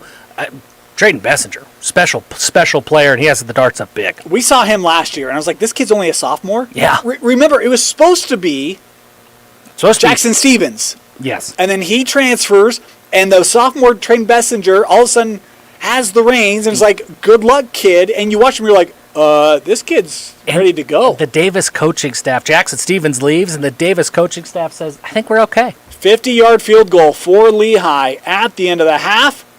Good. How about that? Moose Bingham smiling somewhere is Lehigh. I believe that's Gavin Finn, if I remember right, out there at Lehigh, because Moose Bingham, our resident kicking expert, has told me repeatedly that the Lehigh kicker, I believe his name is Gavin Finn, is a college-worthy kicker. He's fantastic. I don't know if you watched football last night. He'd go out to Minnesota. Yeah. Go kick for the He Gophers. could. He would have kicked game winners there. They'd be 1-0 if they had old Gavin Finn. So 4 seconds left in that one in the half, 13-7 Lehigh. Let's go ahead and get you caught up on some halftime scores. Jeff, you mentioned Davis all over Mountain Ridge. We talked about Farmington leading Orem 19-3 at the break in that one. How about the comeback from West Jordan? This game, we actually left this game. The Jags with a couple late touchdowns. That one's 21-17 out there at the half. Yeah, wow. A couple of other games that we kind of mentioned early. Westfield, maybe they get their first win. They are up 14-10 on Salem Hills in the second quarter. And then Pineview. Man, Pineview's had to log a lot of miles with all of the travel that they've done. They're now playing at Tooele tonight. So not only did they have to make the long drive up here to Salt Lake County, then they had to drive 1,000,000 miles west to get out to Tooele. It's 16-14 Buffaloes at the half out in Tooele. The good news for Pineview is it's only 30 minutes back. That's but what you're they say. right. That is a jaunt. How about Mountain Crest East? We talked about this game a little bit. East 1-1. Mountain Crest, that's a program. There's a lot of proud tradition with Mountain Crest football. And it wasn't that long ago. They were playing in semifinals, championships. It's been a bit.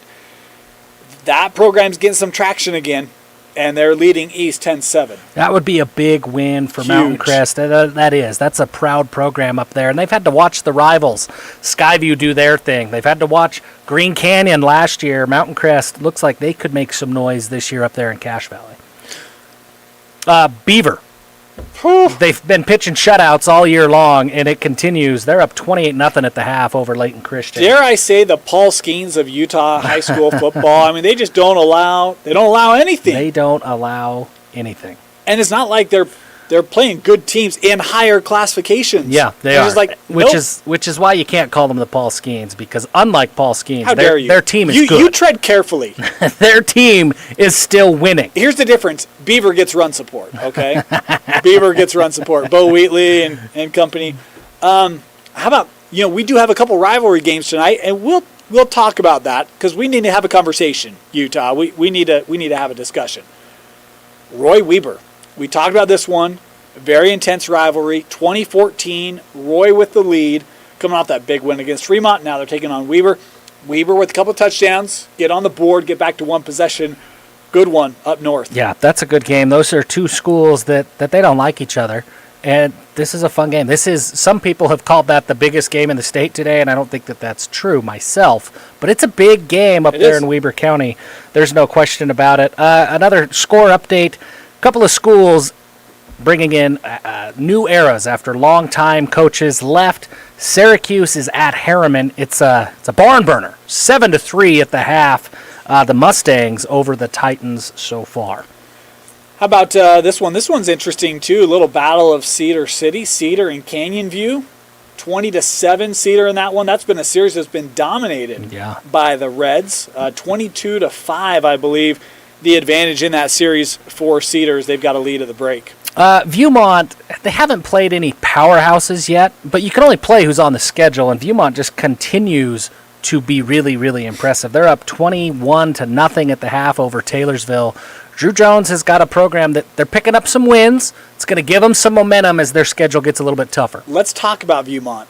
I think that team is underappreciated. I think so too. Longson is really talented. You watch him play, he's got some dynamic to his game. Yeah. He's accurate. You have a kid like Kingston Mickens. Multi-year contributor, can play both sides. He's a matchup problem on both ends of the ball. Yeah. This is a really good Viewmont team. Yeah. In my opinion, you know who they got next week? Tell me. At home for Bountiful. Big game. 3-0 Bountiful. You could have 3-0 Viewmont. Yeah. That would be a huge game, and maybe one will have. Yeah, that is a good game. Viewmont, I agree with you. Underappreciated team. We're going to talk about it. Doesn't happen very often. It's halftime. Chalk it up as a half a win in the scorebook. Clearfield, 19-0 over Jordan. We're going to continue to talk about it. We haven't talked about the Falcons in a really long time. Well, and here's the thing. We talked about winds of change maybe occurring up north. Coach Caputo, very well respected. Yeah. New head coach at Clearfield. Yep.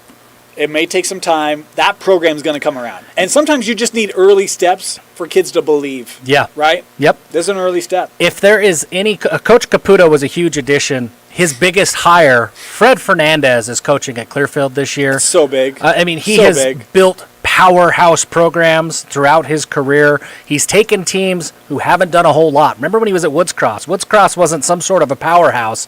Fred Fernandez gets there, and after a few years, they're a pretty good program up there in Bountiful. I guess Woods Cross, the Bountiful area, the Bountiful exit. He's doing the same thing. He's taking over with Coach Caputo, a Clearfield program that has been in the dumps for a while. He knows how to win and how to build winning programs. You live up that direction. Let's have a little fun with Jeff Hansen, shall we? Great. You live up that direction. Right? I do. If I had told you, I don't know, my memory's not very good. If I told you 3 or 4 years ago when Coach Fernandez was head coach at Roy that in 3 or 4 years he'd be the OC at Clearfield, what would you have said? No, I would have said no way. I mean, there would have been no way, and I'll go even further back. I mean, the Clearfield-Northridge rivalry used to be a huge rivalry. When Clearfield and Northridge were going to the playoffs every year, that was must-see TV, if you will, when those two teams played. That was Fred Fernandez who was leading those Northridge teams. There's no way he would have ended up at Clearfield. There's a lot on the line in those series. I mean, the winner got to go to the movie at the mall. Exactly. Game, it was and a the loser big had to deal. stay away. Right. So, yeah, awesome for Clearfield. Jeff, super excited for your alma mater. Again, it'll take a few years to get kind of that program built, the youth program, but good to see them get some momentum in that game. Brighton Riverton, I thought this game was going to be really close. Riverton had a great showing last week. They lose in overtime, but you saw them move the football, get some points. This is all Brighton, 35-7. Yeah, Big wow. night for the Bengals. You know, I didn't think a whole lot of Brighton coming into the season. I thought maybe they would take a step back. Jack Johnson's gone. They look great. I mean, they look really, really great. Ridgeline, the team that took Riverton to overtime last week, they're in another dogfight. They're playing at Stansbury. It's 14-7. The Riverhawks, maybe my least favorite mascot, the Ridgeline Riverhawks. There's so many syllables. But the Riverhawks up there in Thrillville, they're up 14-7 over Stansbury. That's a really good team. You know, this one is really interesting. And I'm going to ask you a question, Jeff. When do we take Highland for real? They've had a good start. They're taking on Green Canyon tonight. That game's 14 apiece. Last check, late in the first half. Yeah, is Highland for real? Are they back? I think that it's good for the state of Utah if Highland is back. It's great for the state of Utah. And so I want to take them for seriously and have them be for real because Highland, that's a proud program. Totally. And that's another one that used to be a mainstay at Rice Eccles, and we haven't seen it for a while. Yeah, really, really impressive showing so far for the Rams. It's great to see them getting back to what they do. I'm really impressed, Dane. I know we talked about it already, but I'm really impressed by Mountain Crest. We need to show more love for Mountain Crest at this point. We do. The Mustangs, and you know, you can add Logan to that. Yeah. I think you see that Logan program getting traction. Football in Cache Valley right now is really good. Yeah. You talk about Ridgeline, Skyview, Logan, Mount. I mean, it's a lot of strong programs and others that are getting back to being more competitive. It's going to be. And Utah State's wearing cow helmets tomorrow. Everything's coming up Cache Valley right now. You know it. Way to go, boys. Hey, we're hitting bottom of the hour. We're getting ready to take another break as games are in the late stages of their half times. When we come back, we'll have a lot of second half because it's getting underway. You're listening to KSL Sports Red Zone.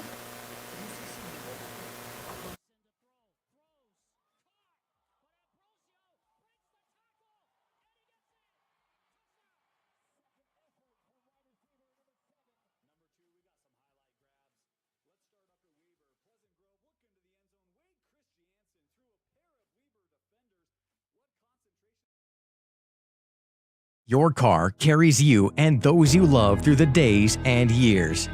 It deserves the best care you can give it.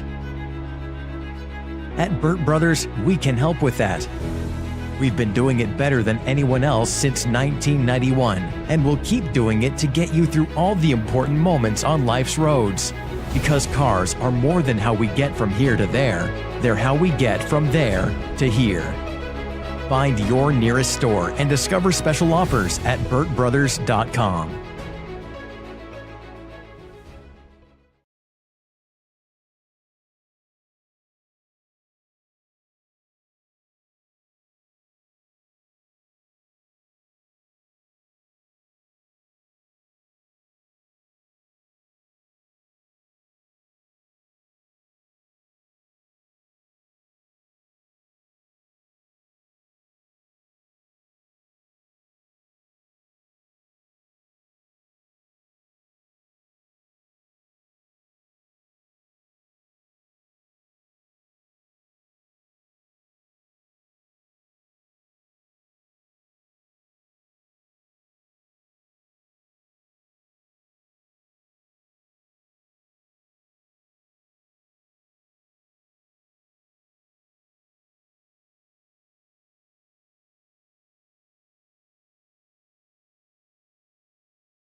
Coming off of a big win over American Fork, come from behind. They're going to have to do it again here if they want to pick up a win here in Farmington. Here's Kava. He's going to hand it off. And it looks like he got it to, that is number 9. That's Oliver Bills, the backup running back. And he picks up. Welcome back. KSL Sports Red Zone. Dane Stewart, Jeff Hansen. First half in the books, Jeff. Yeah, really impressive first half by a couple of teams that we didn't expect to see be that impressive. Farmington all over Orem so far. Lone Peak obviously all over Corner Canyon. I mean, it's the teams we didn't see coming so far tonight. Talk about Jerome Miles. Did get hurt tonight. He's not playing for Corner Canyon. Obviously still missing Brighton Brady. That game 28-7 at the break. As we are looking right now at Farmington, Orem starting with the football. And this is Farmington D. I mean, they've been sharp all night, Jeff. This is a Farmington team that, man, they're fired up. They can sense it, that this is a big opportunity for them. Up 16 as the second half gets underway. Big play by the Farmington secondary on that opening play of the half. We've got other action going on. Alta getting ready to come back with West Jordan. That's a 4-point game as we start the second half. We also have Manti Grantsville back in action. Grantsville was stopped last play of the first half. They'll start the second half with possession as that one just early underway. As see a third down conversion there for Orem to move the chains. How important is this first drive for the Tigers? I mean, it's huge, right? For momentum's sake, if they come out and they were to have gone 3 and out, or maybe they stall fairly quickly, Farmington's juiced up. Farmington is they see the blood in the water, and if they go in and they score, and it becomes a 26-3 game, that's a lot for Orem to overcome. This is a statement drive to say, hey, we're not going away, Farmington. You're going to have to earn this win. I think it was 20-6 last week, the deficit for Orem against American Fork. It was 19-0. Yeah. At one point in this one. Let's head out to Farmington for the call here on this Orem possession. Right there where he's not getting sped up and he gets just a good gain on a first down. you put yourself in second and manageable, you're going to be in a good spot where this Orem offense can be more aggressive. They haven't had that often tonight. They've been in a lot of second and behind the sticks. That was where you won the distance and won the yardage on that down. 2nd and 4. So they actually gave him 6. And he fakes the pitch, and then he picks up the first down himself. That's Taden Kaava, the junior quarterback for Orem. And something, Mitch, that Coach Reynolds was telling us before the game, Iongi's not a big kid. Like, he doesn't look very big. Yeah. But he loves the physicality. He does, and I like that move by Kaava. That fake pitch, nice play, good decision to get upfield and get a first down. Ball at their own 41, 1st and 10. Kaava will find his guy, Kawe Akana, and he'll get to about the 49-yard line. Pickup of 8. That was a laser by Kaawa, and tight spiral, great throw. I mean, that was just one of those moments, again, where that relationship with Akana, he knows where to be. They are so in sync where they almost just know each other's moves, and quick strike, great ball with a lot of velocity behind it. It looks like Orem's coming out with a little momentum, like Coach Reynolds had something to say to them at halftime. Hand off to Iongi, something that they haven't done much tonight. He's going to break a couple of tackles, and he'll get to about the 42-yard line in Farmington, the 47-yard line in Farmington territory. This is an interesting. We got a red zone situation. Let's head out to Manti for this Grantsville possession. Excuse me, that was Braden Cox coming through there to stop Atkinson behind the line of scrimmage. Bring up 4th and goal again. If the Templars are able to stop him again from inside the 5, Russ. Yeah, and look, as Cox was able to wrap him up, and then I was trying to catch which lineman I think came and helped prevent. I think it was Max Takiaho preventing any further lean forward moment where he could have maybe stretched it and got it across the line of scrimmage. 4th and goal from the 1. Grantsville will go out of the shotgun again. Atkinson behind Van Vliet. Van Vliet calls for the ball. Rolls right, looking to pass. Now he's going to try and run. Throws it into the end zone. Caught wide open. The corner stepped up to try and make a play into the end zone. Touchdown for the Cowboys. Number 20, Peyton Thornton, a senior for Grantsville, catching that pass as it was a rollout by Van Vliet out to the edge. Good on Grantsville. Nice start down on the road. Manti has had this a couple of times this season where it feels like they have struggled a little bit to get that Starkweather machine, that offense going. I'm anxious to see how they respond down 20-6. Yeah, see if they can get that fire going. And it's been a while since that offense has been on the field. We just came into this one late in the first half, but we haven't seen Manti on the field in this one. So be interested to see what that D of Grantsville is doing. Let's go back out to Farmington. Meanwhile, we got kickoffs. West Jordan and Lone Peak will both start with football. We'll get to those games here momentarily. 2nd and 10 at the Farmington 33. Kava, he'll hand off. That looks like that's Bills, and it is. He's going to go past Afufiafia, and he'll get to about the 21-yard line. And they're going to spot it. They are going to spot it at the 20. A fresh set of downs coming up. Move the chains. Oliver Bills has had an underrated impact in tonight's game where his playmaking has been chain movers, and that's what you need. 5'11", 178. He's having a nice game thus far for Orem. Yeah, Bills also had a really big catch in that second quarter when they were driving down late in that second quarter. Here's Iongi, but he keeps it instead. Kaava, the quarterback keeper, he'll gain 1 yard. And it'll be 2nd and 9 coming up with 8 minutes to go here in the third quarter. Kaava is number 25 quarterback in the 24/7 Sports composite rankings, number 8 recruit in Utah in 2026, 6'4", 190. He is a tough quarterback. He likes to run and invite that contact, and, he might break one tonight. He'll hand off to Iongi, and again, he loves the physicality. He loves going right up the middle of that line of scrimmage, and he's met by a lot of Farmington players. Jet Selman again, he in that will linebacker spot in this Farmington defense, He is one of the key cogs for Farmington, and he not, I wouldn't say reckless, but he's got great instincts for a linebacker, and that's what you want when you're at that will linebacker spot. You got to be a playmaker that can, cover a safety, get up in the box and make a big tackle. That's Jet Selman tonight. 3rd and 9. And it's caught. And that's going to be a first down. Kauai Akana. They're going to mark him down at the 6. Or at the 7, excuse me. That's going to be a gain of 12. Big time play right there on 3rd down.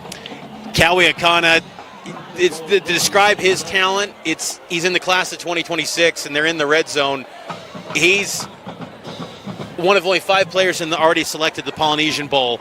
And his offer sheet is going to continue to grow. He's going to be one of the best receivers out west.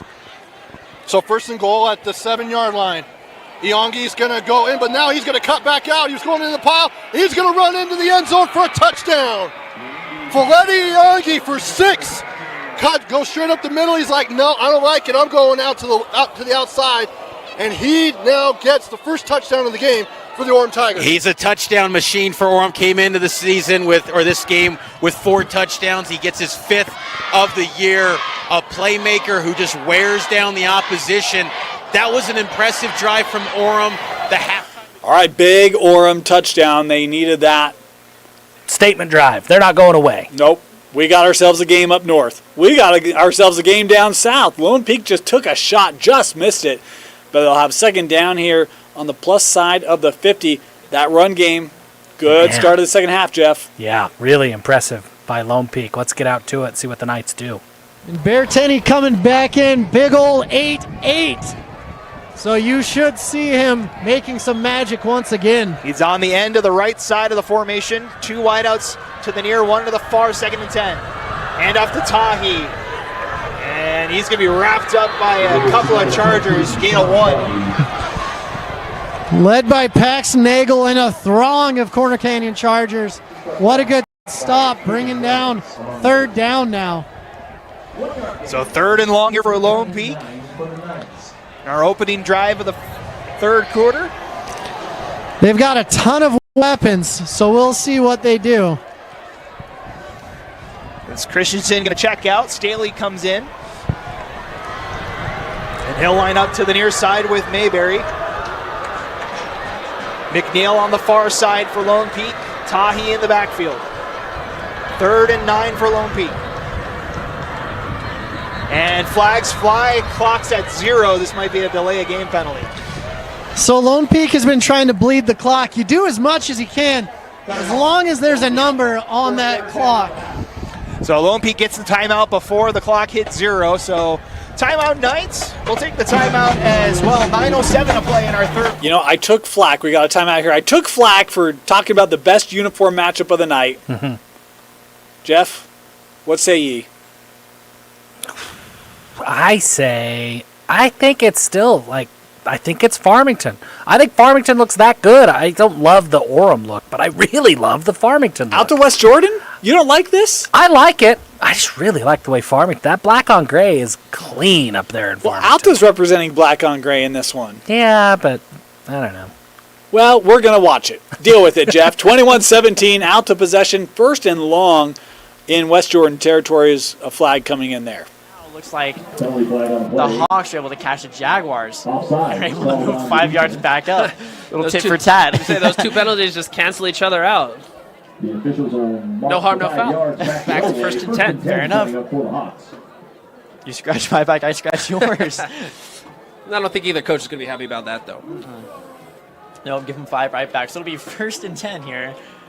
After a little lull here, Hawks trying to pick up the pace once more, hands it off. That's to number 21, who takes it up the middle, is swarmed here. Hand off up the middle to number 21, stopped and met by a host of West Jordan Jaguars. Russell on the carry. That's Brock Russell there on the carry. 2nd down, 6 coming up for the Hawks. So it'll be 2nd and 6 here for the Hawks. Hey, good to see the Alta Hawks getting their run game going a little bit. It's struggling. All right, we've got the big play in, guess where? Farmington. You nailed it. We're heading back up to Farmington as the Phoenix Gave up a touchdown. Offense coming right back. Hey, we face adversity. We're still here. We're still up by 9. So that was a 29-yard gain for Travis Hoops, who has been big tonight. Now he'll hand off to Lucas Peterson. And he'll probably get to the 30. Yep, they'll give him a gain of 1, 2nd and 9. And it looks like late flag. Loose. We've seen him break loose a few times around the sidelines. A good stop there. Brown here on 3rd and 5 in the shotgun. Will they go back to the air? We'll see. They hand it off once again. Once again, Lonis takes it. Oh, that's a fumble. To pound the ground. The ball comes loose. 23 on the carry. West Jordan thinks they have it, and they do. They recover it, and that's a turnover. Big time play by the Jags. Again, the Hawks shooting themselves in the foot, not able to hold on to the football with another turnover. I didn't see who came up with the ball. It looks like numbers. That football recovered by Is that number 66? Porter Jones. Porter Jones on the recovery for the Jaguars. All right, we're going to head back to Farmington as the Phoenix inside the 20. Meanwhile, happening in another game, Jet and U. Man, Jet and U completes a pass, but Bingham defender's able to get a helmet on it, pop it up in the air. Another interception. That's his 3rd of the game. Bingham making it ugly, keeping it close. It's 13-7. Yeah, they're hanging around. They're fighting. They're scrapping. It's a gritty effort tonight by Bingham on the road. But Farmington just at the 20-yard line. A penalty there will make it 1st and 15, but Farmington looking for a response after that Orem touchdown. He has been shining bright tonight. They got to get him the ball. He just makes special things happen. He's done it this whole entire year for a Farmington team that's looking for their first win. Trevor, get him the rock. And it would be a big win at that if they could get it done here tonight. Here's Peterson. He's going to throw it deep in the back of the end zone. No, and it is incomplete. Great coverage right there. And that was intended for number 18, Kaba Fiafia. I love that shot, though, by Farmington. You know, you're in a 1st and long, and I like just the chance to go pick all of it up and go to the end zone. But now you're at a 2nd and 15. You got to get some yards to put this in a 3rd and manageable because Mac Olson comes in really hard there, taking the outside coverage. There was an inside lane. He almost was able to get it. Otherwise, there was not a Templar close. Jared? Now it's 2nd and 15 at the 20. Peterson back to pass. It looks like a screenplay. And it goes to Hoops once again, and a flag is down. He's probably going to get into the end zone. He gets to the 3-yard line. But I'm guessing it's going to be called back. Yeah, it looked like that was on the Farmington offensive line. Nice play call design, but a little bit of an extra hold, and that created the opportunity for a gain. But we'll see what the flag pending here. Yep, and the Farmington offense is going backwards. So I run that play a lot in college football 25, Trevor. So I do do that little screen pass, and it's money.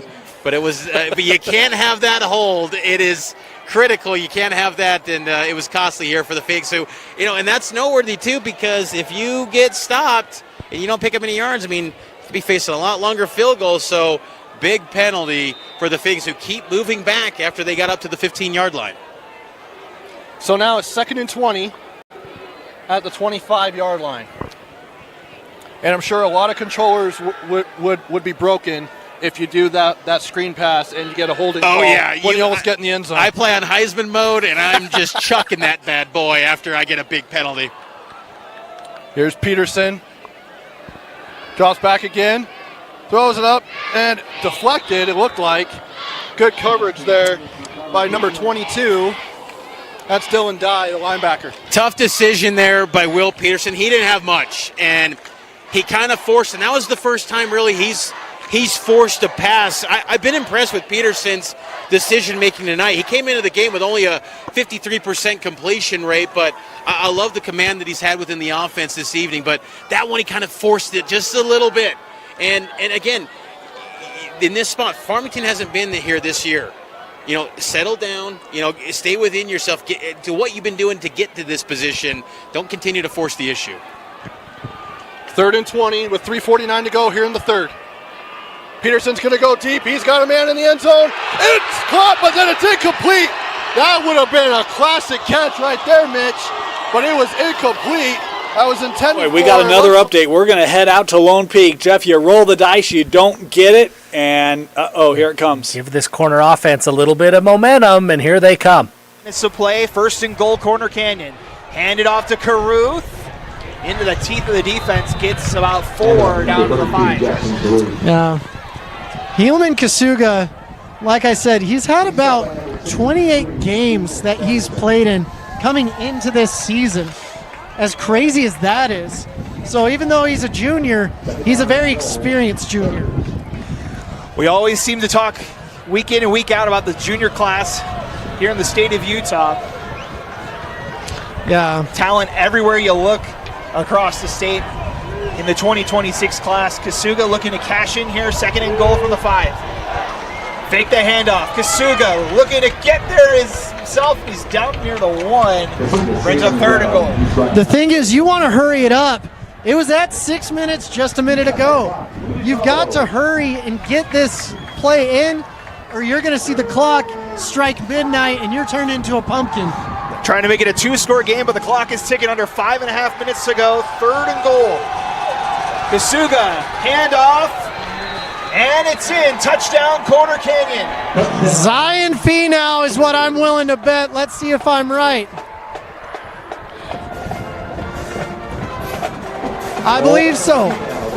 And it was Finau with the 1-yard touchdown, and the Corner Canyon trying to make this a game. It's a 15-point game now. Zion Finau, one of my favorite players in the state. Oh, he stepped out. Steps out of bounds. Could have had it. Whoa, Could have had Chippy it in the end zone. Could have had it for 6. Oh, and it's getting chippy. Flag is thrown. That was Bear Strong who ripped the ball out of Creasy's hands after the play. But the damage has been done. Creasy stepped out of bounds. Looked like number 17 from the Hawks came in a little hot on that return. Boy, how the turntables have turned. Yes, the turns have tabled. West Jordan has all the momentum in this game. Big interception, nearly a pick 6. I think he stepped out of bounds, but West Jordan's going to take over inside the red zone. And this game, this feels like it's kind of up and amped a little bit. It's gotten a little amped up, and people won't get that reference. I get it. That's all that really matters. But there's an intensity out to West Jordan. Who would have thought that you would have this kind of heat? Alta's been in some dogfights this year. It feels like they just feels like every game is a little bit juiced up, a little bit close. Tensions are a little bit high. They need a big stop here. West Jordan has all the momentum. Dane, we'd moved away from this game for the most part. It was 21-0, 21-3. And West Jordan, man, they have come roaring back, up 24-21. And now setting up inside the 20-yard line, looking to go up by 2 scores. Yeah, that would be crazy. Meanwhile, Orem ended up getting a stop, and so they have the ball back. Farmington was in the red zone. I think left an opportunity on the table. Didn't see what happened there, but Orem does have the football back as we take you out to Manti, and the Templar offense still just can't get going as Grantsville has it here once again. No, Grantsville's on D, my bad. As we have a look at the replay here on what was that 3rd down play, and this Grantsville D has been flying around. We have breaking news. Beep, beep, beep, beep, beep, beep. Leighton Christian is on the board. Uh-oh. The Beaver shutout streak is over. It's 28-7. Beaver's still in control as they move into the 4th quarter, but the shutout streak is gone. Well, all good things must come to an end.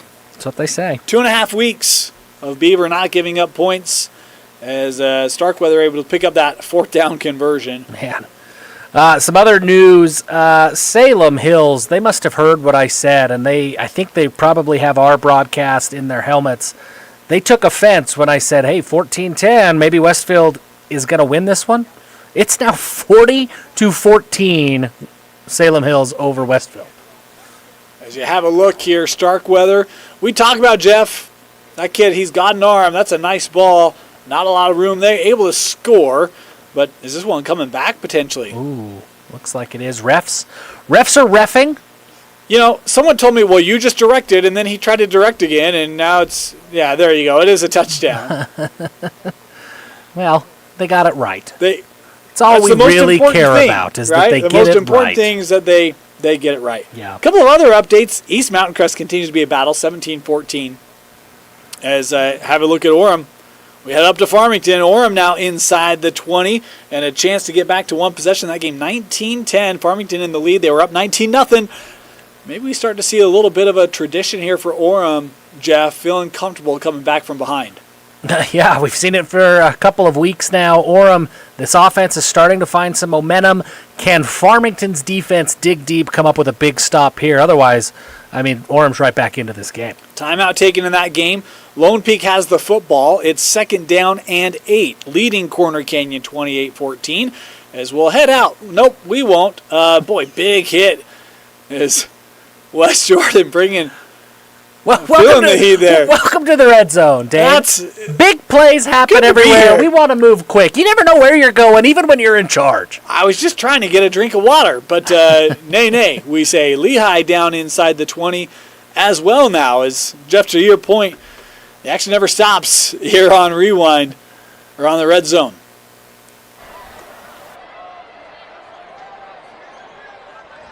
Man, I love to see guys like Mace Madsen, Devon Eka get the ball in the open field. You're just like, yes. You get excited. Those guys are dynamic, and they can make short plays go long. Absolutely love it. I'll tell you what, though, this Bingham defense has done a terrific job limiting both of those dynamic players. Yeah, really, though. Outside of the Madsen touchdown, they have not allowed big plays. Good American Fork team. They know they can get it done, and you're sensing that belief continuing to grow. And here's Kava. He tries to get it to, I think it was Kawe Akana. It was. And I think they're going to get him for pass interference.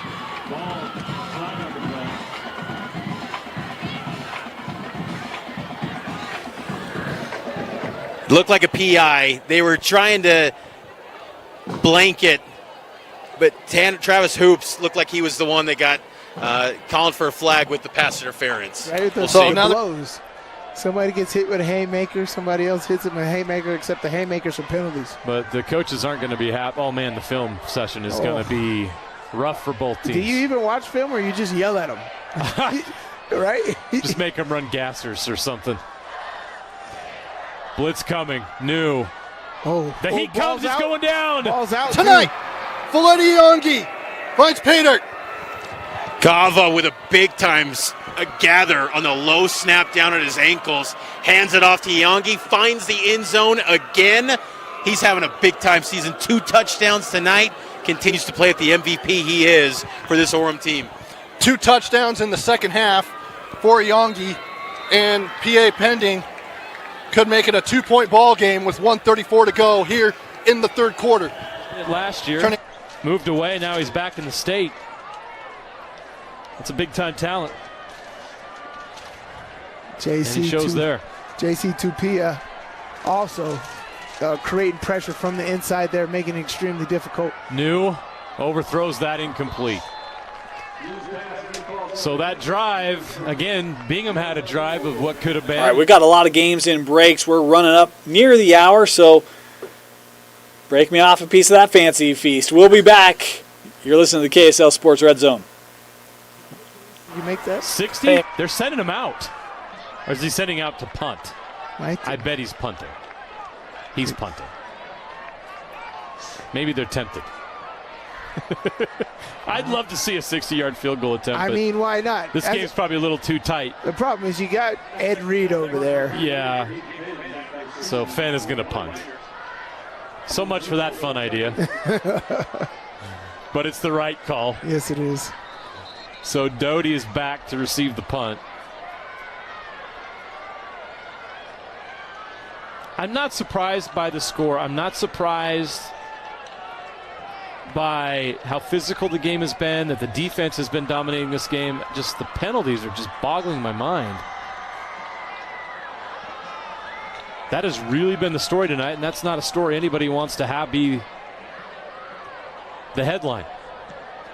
Wow. Oof, that not one of Fenn's best moments. I think that went 10 yards. Oh, they're giving it. They're giving them all the way down to the 25. Oh, no. Not done yet. 30. He's guessing. I would have called it That out felt like at a the Price 35. is Right game for a minute. The price kept going up and up and up. Yeah, I'll mark it at the 30. not a good punt. That went 15 yards. Yeah, that's not what they wanted. Not at all. Well, Bingham has a gift here. So after all of that, the score remains 13-7. Bingham's only down 6. Their offense takes the field now. They're one strike away from taking the lead. Here on the road against the second-ranked team in the state.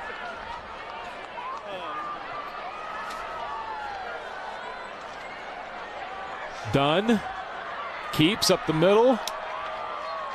Oh, no. Who's that? That wasn't Dunn, was it? Damon Gibbons, DB in the game.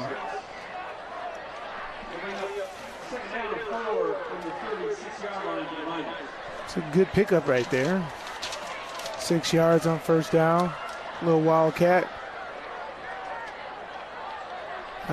Damon Gibbons back at quarterback.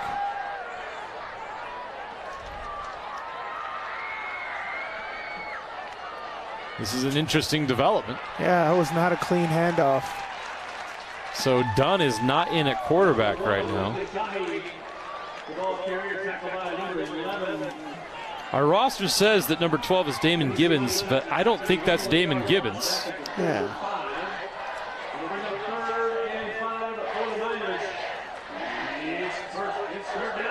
The other quarterbacks listed on the varsity roster are number 6, Boston Singley, and number 7, Teki Finau.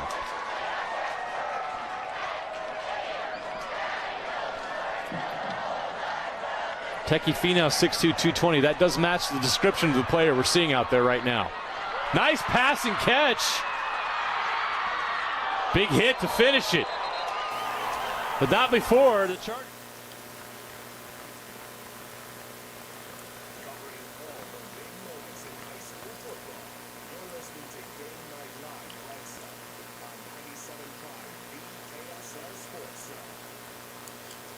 Yeah, gear it up. Final hour of KSL Sports Red Zone. Coming to you live here in Week 3. Dane Stewart, Jeff Hansen, as we've got end of third quarters, fourth quarters right around the corner.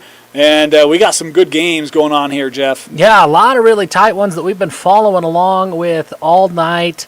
Lone Peak and Corner Canyon. Lone Peak is just draining this clock. That's maybe what's been so impressive to me, Dane, is not only are they winning, but the way that they're controlling the line of scrimmage, it's really allowed them to play ball control and bleed the clock since the start of the second half. They just ended the third quarter. So there's one quarter to go. It's 28-14 Lone Peak, and they've got the ball at about the 35-yard line of quarter. And Jeff, to your point, they continue to run the ball. Yeah, Corner has not shown that they're going to be able to slow down this rushing attack.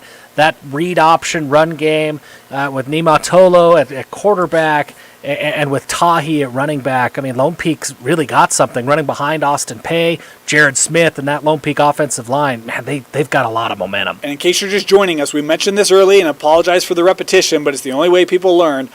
Just a reminder, Brighton Brady not playing tonight, out with a leg injury that he sustained last week, and Jerome Miles, the 5-star receiver, left that game tonight early for Corner Canyon, out for the game. So Corner without two really primetime players in that one and having to find a way to come from behind. I've got a little note here, Jeff. Okay. It's another quiz time. You're 3 for 4, I believe, right? Yeah, so even if I get this wrong, I'm still in the Hall of Fame right now. Yeah. All right, so here we go. Do you know who was the state passing leader for total yards or yards per game coming into action tonight? I have no idea. You want to take a guess? Mason Starkweather. I have no idea. Wow, I actually thought you were going to say Kasunga.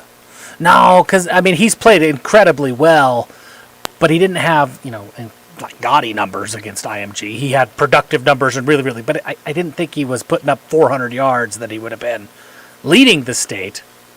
I don't know who it is. Well, he's actually averaging over 400 per game, but he's second. See, I was trying to set you up for that one. You did. Well, I didn't figure you'd get this one. This one's tough.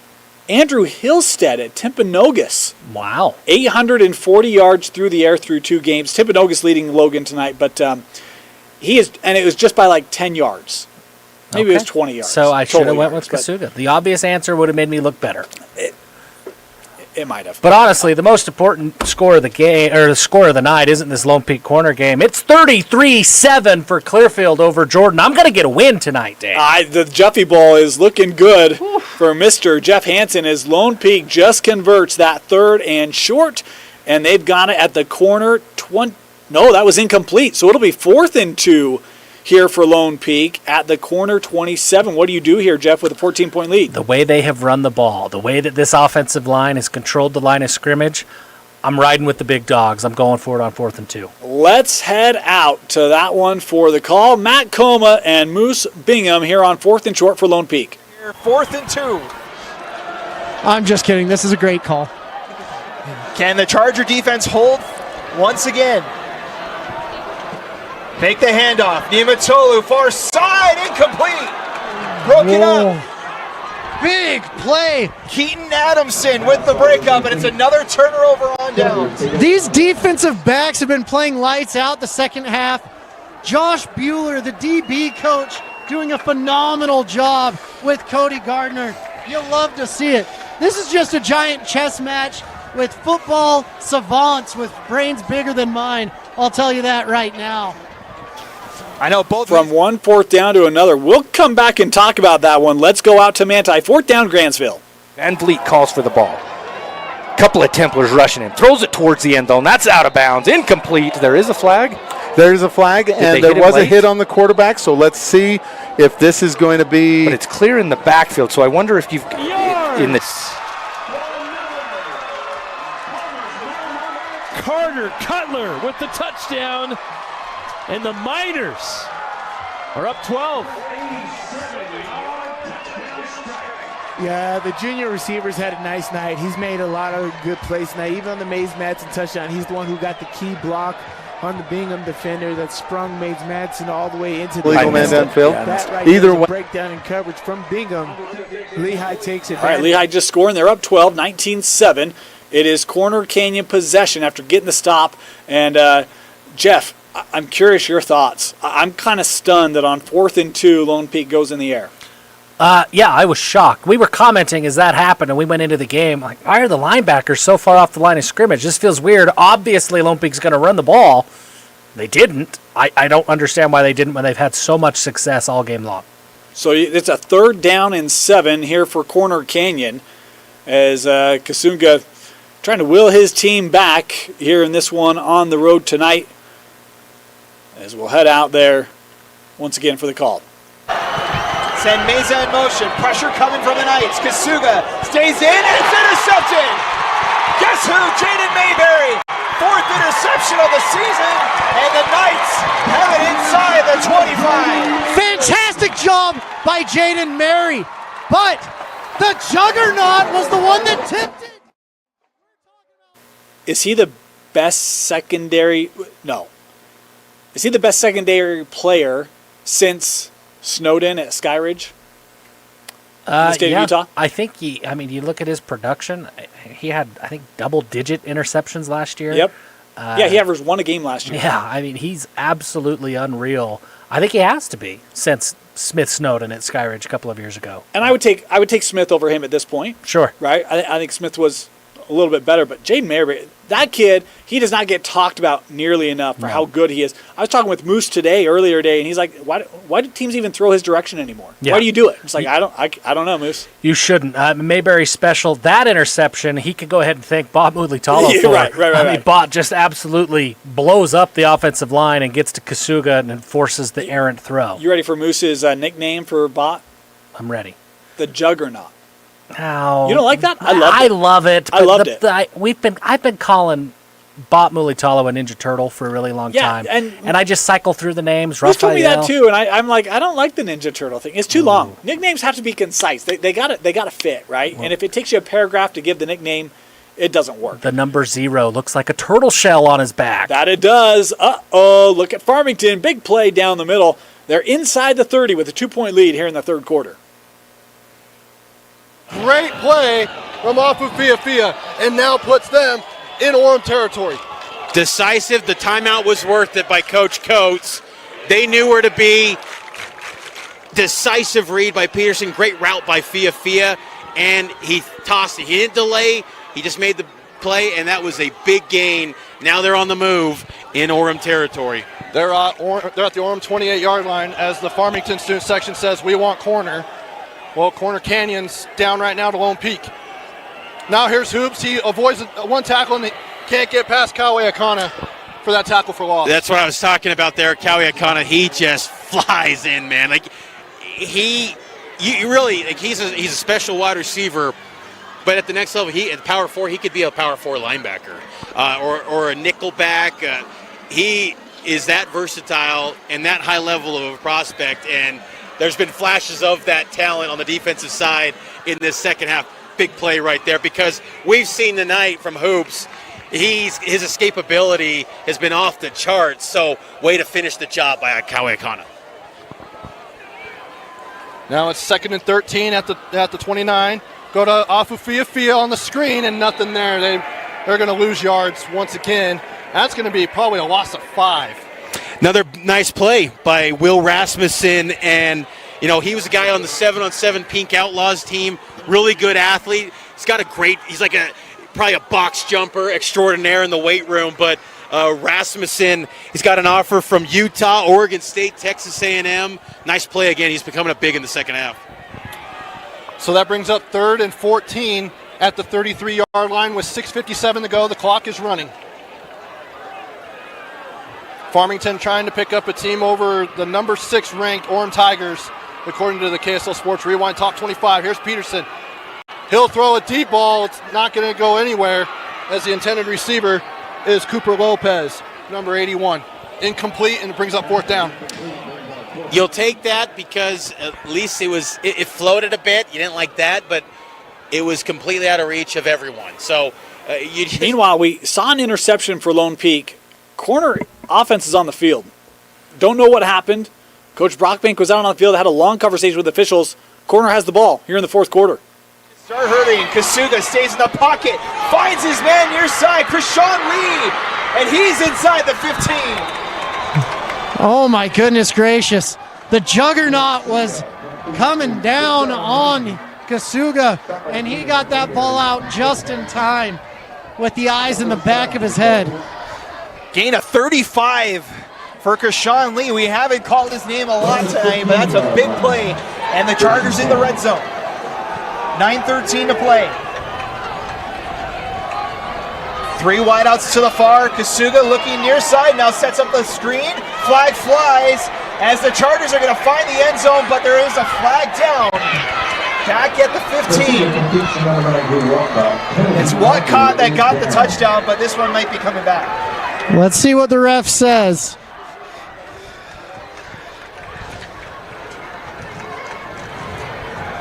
Man, the refs have made their presence known this second half. I'll tell you that right now. Flag flew pretty early on that screen pass, and it is coming back. Personal foul on the Chargers. Illegal use of hands is the call on the personal foul, and it'll back up the Chargers 15 yards. And now the crowd is real big fans of the refs out of nowhere. It's funny how that works, isn't it, Matt? The refs giveth and the refs taketh away sometimes. Yes, that is true. And they have given and taketh very mightily tonight. So it'll be 1st down and 25 now for the Chargers. Spot the ball at the 30-yard line. They need to get to We'll come back to this one, but West Jordan with the ball inside the red zone, leading out to 24-21. We will toggle between these two games. From the 12, 1st and 10. 1st and goal. No, just kidding. Almost. Just outside. They'll get there. Hey, they'll get there this play. Tyson Demke here takes the snap and hands it off. That's a Tulau. Ooh, Shifty. Who's Shifty? That's a touchdown. It breaks inside. Take it to the house. That's 6 more for the Jaguars to go up 30-21 against the Hawks. And you can see it on the sideline. This team won. 27-0 run from West Jordan now. That is, with a little wiggle into the end zone for that 27-0 run. West Jordan, man, I mean, they're dominating in the second half. Jags are on the hunt here in the 4th quarter. An opportunity to go up on Alta by 10 as we'll head back to Lone Peak after a sack on Hiliba Kasuga. 2nd and about 27 here for the Chargers. Drew on this one. They'll set up a screen again for Watcott. Oh, no! This time Gets down to the 28. Who else but the juggernaut coming in? Clutch. You can run, you can hide, but he's still running at you. Gain of 6 brings up 3rd and 23 now for Corner Canyon. And a big 3rd down here. A field now, you're more in 4 down territory. A field goal doesn't really do you any good here. Unfortunately, that's true. 4 wideouts in the formation for Kasuga. 3rd and 23. Need to get to the 5 for a first down. Pressure comes. Now tries to get out of it, and he's brought down by Tahi once again. The receivers are getting separation. They're getting down there, but you have to get down. Gain of 1, so it's not a sack, but another big stop for Junior Tahi. And now 4th and very long for the Chargers. Yeah, but this Chargers offense, if they can get the time, they honestly can score a touchdown. But time is not above the essence. 6:50 left. Under 7 minutes to play, 4th and 23. Pressure coming from the Knights. Kasuga for the end zone, incomplete. Intended for Meza, and the Knights hold. Great coverage by all the You have to go for it there. Yeah, you have no choice. I mean, it was 4th and 900 yards, but no choice but to go for it. Lone Peak, I mean, even that drive, we saw it. They were getting a lot of pressure on Kasuga, not enough time for him to step in and make the throw. Yeah, Bob Mulitalo, for my dollar, and I know there's, Brock Harris is a 5-star guy. I know that Jerome Miles is a 5-star guy. For my dollar, Bob Mulitalo is the most impactful player in the state of Utah. He's just a junior, but every single pass play, he is getting into the backfield and creating some havoc. He's a nightmare for opposing offensive coordinators to figure out how to block him. Do you double team him? What do? He single-handedly can disrupt offenses. That's how good he is. So here's my question. We're gonna flip over Lehigh, Bingham. We'll show you what's going on there, but I want to continue this conversation while we catch in on the Lehigh game because I'm interested when you say that, right? I think the game of football right now slanted towards the offensive side of the ball. We have a 5-star receiver who IMG couldn't even cover. I know Jerome Miles not going tonight, but when Jerome Miles is healthy, you think Bott is still more impactful than a player like Miles? I think so because of the way high school football is. Now, that's not to say that he's the best player, the most talented player, the most college, impactful player down the road. But I think when you look at what Bott Mulitalo can bring to the table in Utah high school football, who's blocking him? And so on almost every single play, Bott Mulitalo is able to create havoc and get an offense out of sorts. How about this play in the Manti game? Manti's offense has been locked up. Look at the throw by Starkweather.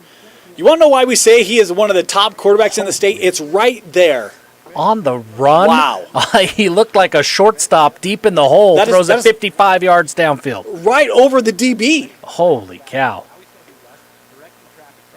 Mason Starkweather. Pretty talented, Mason man. Starkweather. Tell you what. Seems like every week he leaves you speechless at least once or twice. He's so good.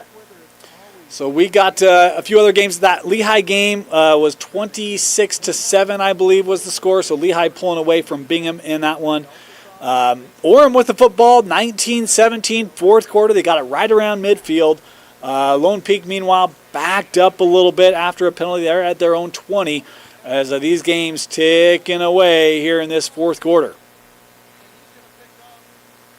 That's a good pickup right there. He's got a great feel for that, where give him the rock when the momentum is on their side, feed him, and he'll get you yards and keep Farmington on their heels. Normally you would think we got to go to Kauai-Kana, but if you want to chew up the clock while also getting down the field, getting yards, Faleti Yongi's been able to do that. Down to 5 minutes. 2nd and 5, and it looks like a false start. Nope. I think they're saying neutral zone infraction. Yep, it is. Right now, Farmington's just shooting themselves in the foot. It's unraveling a little bit for them. They found answers this tonight. Curious to see now that Orem is on their side of the field, do they have that same confidence? One thing when Orem's backed up against their own end zone, it's another when their Orem is on the move. 4:50 to go. Kaava hands off to Yongi. Why not? feed the beast. And it'll be second down. Gain of 2. Bring up 2nd and 8 at the 41. Underrated throughout the entire night has been the Farmington defensive line. They've done, all things considered, a really nice job against that huge Orem offensive front. I really thought Orem was going to have a decisive advantage in the trench. Farmington is holding their own this entire game in the ball game. I mean, Mitch, if you just look at the size, No comparison question. between both of them, especially that the tackles for Orem are freshmen. Play action. Kava throws it deep. He's got Akana wide open, and he's got it. Touchdown. Oh, he dropped it. But I think he picked it back up. Did he drop it? Oh, he did it. But that's a touchdown. Kawe Akana. That was a beautiful throw from Kaava. All right, we're going to bring in our rules expert, Jeff Hansen, on this one. Jeff, Yeah, woo.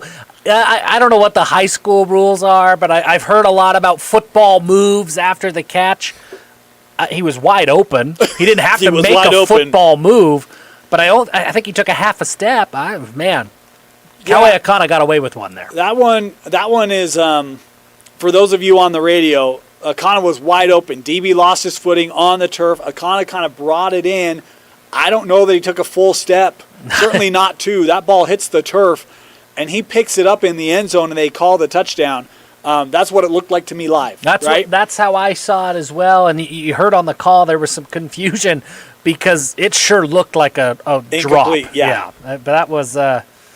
Yikes. But touchdown notwithstanding now, right? It's 24-19 Orem. They've come all the way back. For the second week in a row, Orem has come back from a multi-possession deficit. 3. Yeah. Well, it was just 2 last week, I guess. But 3 possession deficit in the first half of this one to now take the lead in the fourth quarter. Yeah, really excited to see how Farmington responds. This game feels a little bit like their game last week against Bountiful. And I can't remember if they took a late lead or what exactly happened, but down to the wire where every possession matters. What did Farmington learn last week against Bountiful? How do they show some resolve and come back and find a way to get in the end zone here? Meanwhile, corner able to get the stop on Lone Peak. They have the ball across the 50-yard line. Looking at a 2nd and 10. We'll keep you updated on that as that game progresses. We're in at West Jordan. Out of football, 2nd and 10 for the Hawks. Trailing West Jordan here, 31-21 in the fourth quarter. 2 and 10. Sorry, 2nd and 10 here. Corner's in the red zone. Brown from the shotgun hands it off here. And that's number 50 Wrapped again. up. Number 50 again. Hala Havea with another big. And now the corner offense finding traction. They're just outside the red zone. Ball's at the 22. Kasuga, screen pass. Connects here on the near side with Diesel Dart. And he's down to about the 17-yard line, and the clock will run. And how interesting Diesel Dart, after playing a great game on defense with the loss of Jerome Miles, he has to go play offense now as well. Kasuga gets everybody set at the line, 3:40 and counting. 2nd and 5. And a timeout is going to be called by Lone Peak. The Knights going to settle things down. 3:37 to go. We'll take the timeout as well and be back for a big second down for Corner Canyon, trying to get back in this one. Moving mountains takes more than muscle. It takes commitment through the comfortable, the uncomfortable. All right, we got games at breaks. We've got great finishes coming up. We're going to take an early break here, our final break on this Friday night. You're listening to KSL Sports Red Zone. 1995. SLRC offers free custom shoe fittings, rewards, training groups, races, free events. 2nd and 15 coming up. I love Kawe Akana's ability on defense. I'm almost feeling like I'm coming away loving just the missile that he is on defense, because he comes in with such intensity, and the level of his hits, man, it's intense. Looks like we have a sideline warning.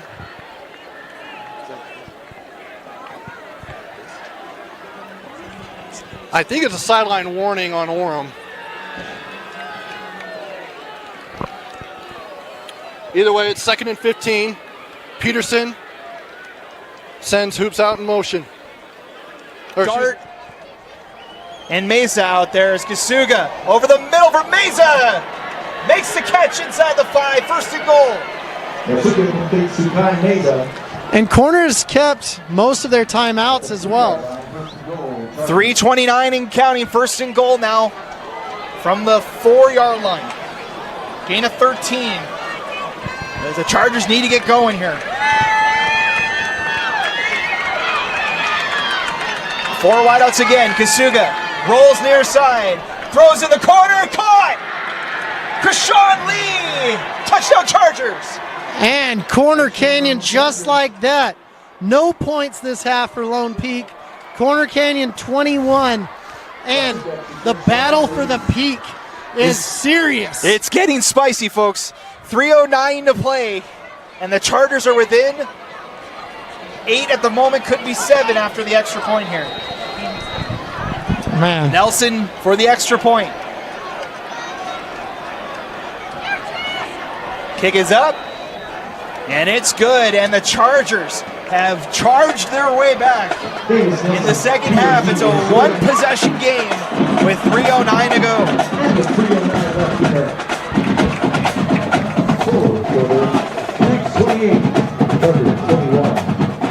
So the Chargers will still need to get a stop. Off here. 4th down. Moon takes the snap, drops back, looking to pass. Finds an interception. He was brought down at the 45. That's huge. Lau with another turnover from this Hawks offense. It's the name of the game. That's another running back making a play on defense. We love to see it. Wow. Two-way players all over for both teams. And that might be the game. That might be the nail in the coffin here. There's still 8 minutes to go. 8 minutes left in this 4th quarter. But that's a costly mistake. I'm not going to call it over just yet, but Jaguars score here, it might be. And that's... Things are looking... Goff and Mayberry back to receive. Nelson will kick this one off.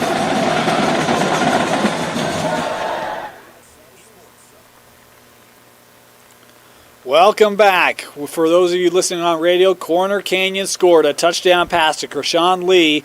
They've just kicked off. Lone Peak will have it coming out at their own 20, leading 28-21. This game inside of 3 minutes left to go. Really, what is it, 2 first downs? You get 2 first downs, and Lone Peak probably has this one. Depending on the timeout situation. Sure. Right? Don't know how many timeouts Corner Canyon has left. I would be shocked if Lone Peak throws the ball at all, no matter how these first 2 runs. They have been in this last, in the second half. There have been moments where they've been throwing it. I've been kind of surprised. For those of you also on radio, West Jordan had a big interception against Alto. They had the football. They're across the 50 with a 10-point lead. Looking to hand the Hawks their first loss. But let's head out to Lone Peak here for this Lone Peak possession. Handoff. Niamatolu fights his way for about 4. Fantastic gain on the first. That's a fantastic gain on first. Getting some yards and opening up the playbook. They still can pass. They still can find things to do. But Corner Canyon not electing to use the timeout here. Yeah. Probably a wise decision. It's a packed house here at Lone Peak, and it's going to be a thrilling finish here. 2:35 and counting. 2nd and 6. 3 wideouts in the formation, right in the backfield. They'll hand this one off to right. Chargers in pursuit, and it's going nowhere. Timeout. Stopped at the line of scrimmage and timeout Corner Canyon. Clock stops with 2:19 to go and a big 3rd down coming up. Huge 3rd down. 2:19. Not a lot of time. Oh, ref said timeout Lone Peak, and I was like, what? Why? Yeah, I do not think Lone Peak took that timeout. Lone Peak was about to lose their minds. They're like, we did not call a timeout. All right, timeout here. We're going to take you to Manti, where the Templars trying to put on a comeback, but they're running out of time. Blitz like this, have somebody come across the middle, have a quick pass just like that, get the yards you can, move the sticks. That one's not going to quite move the sticks. It's just going to get to the 50-yard line. And Trace Justison with another catch here. And they got to go quick now, Manti up to the line so that they can preserve clock. But my point is don't send everybody deep. If you're going to send their linebackers into the backfield, take that little 4-yard gain. And Jaden Henningson's not able to corral that one. It would have been at the 45-yard line and a first down, but it'll bring up 3rd down and 1 from the 50. 3rd down. So I don't mean, when I said take a 4-yard gain, don't take a 4-yard gain. Take the 4-yard pass and the run after the catch. Because the defense is back so far to just say, hey, we're keeping you in front of it. And it's a big 3rd down here, 3rd and 6.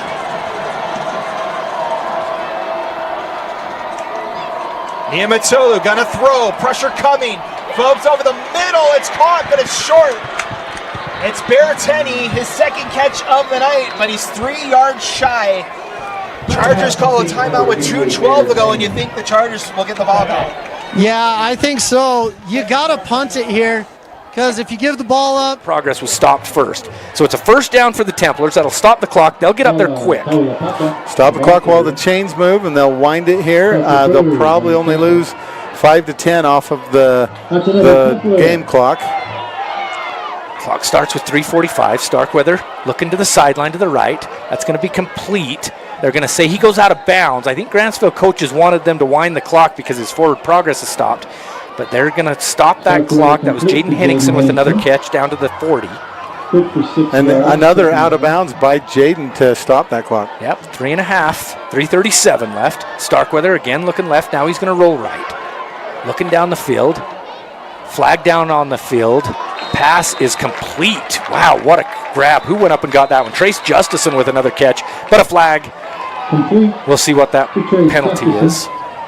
And it's in the area. Coming back for the win. They're trying to do the same to the Knights here tonight. 2:12 to play, 4th down, and the Knights will punt. Goff at his own 10. Good protection, gets it away. Whatcott, fair catch called for at the 43, and a flag flies.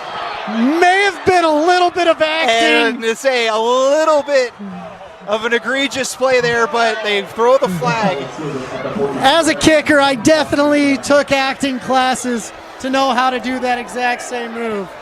So the referees will confer here.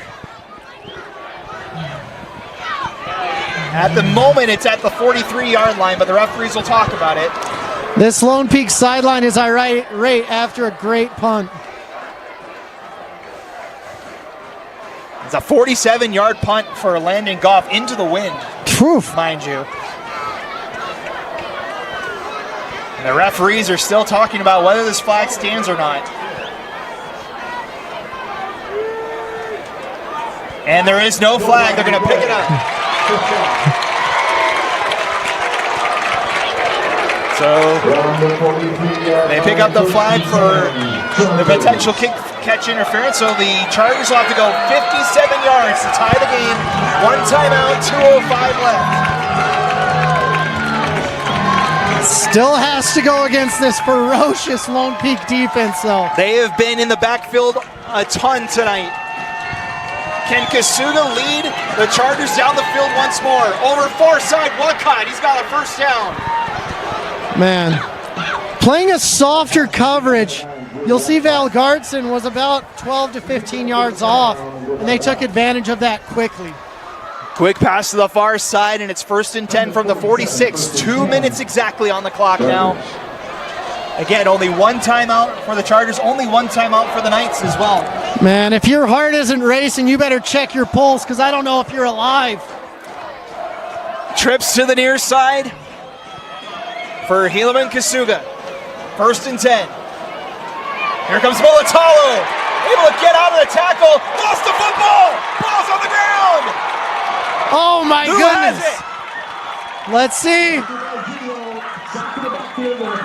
The Chargers get back on it as Kasuga able to get back the ball, but the clock runs, and now 2nd and long. And that's why the Juggernaut is called that. No one can stop him when he gets going. Wow, Bob Uitolo. Who does the star rankings? Give him a 5th. Heck, give him a 6th. Chargers down to the final 90 seconds and counting. 2nd and 16. Kasuga. Molitalo coming again. Deep shot. Too far. Intended for Ames. And now 3rd and long for Corner Canyon. Excuse me, that was Dart they were looking for on the near side. Yeah.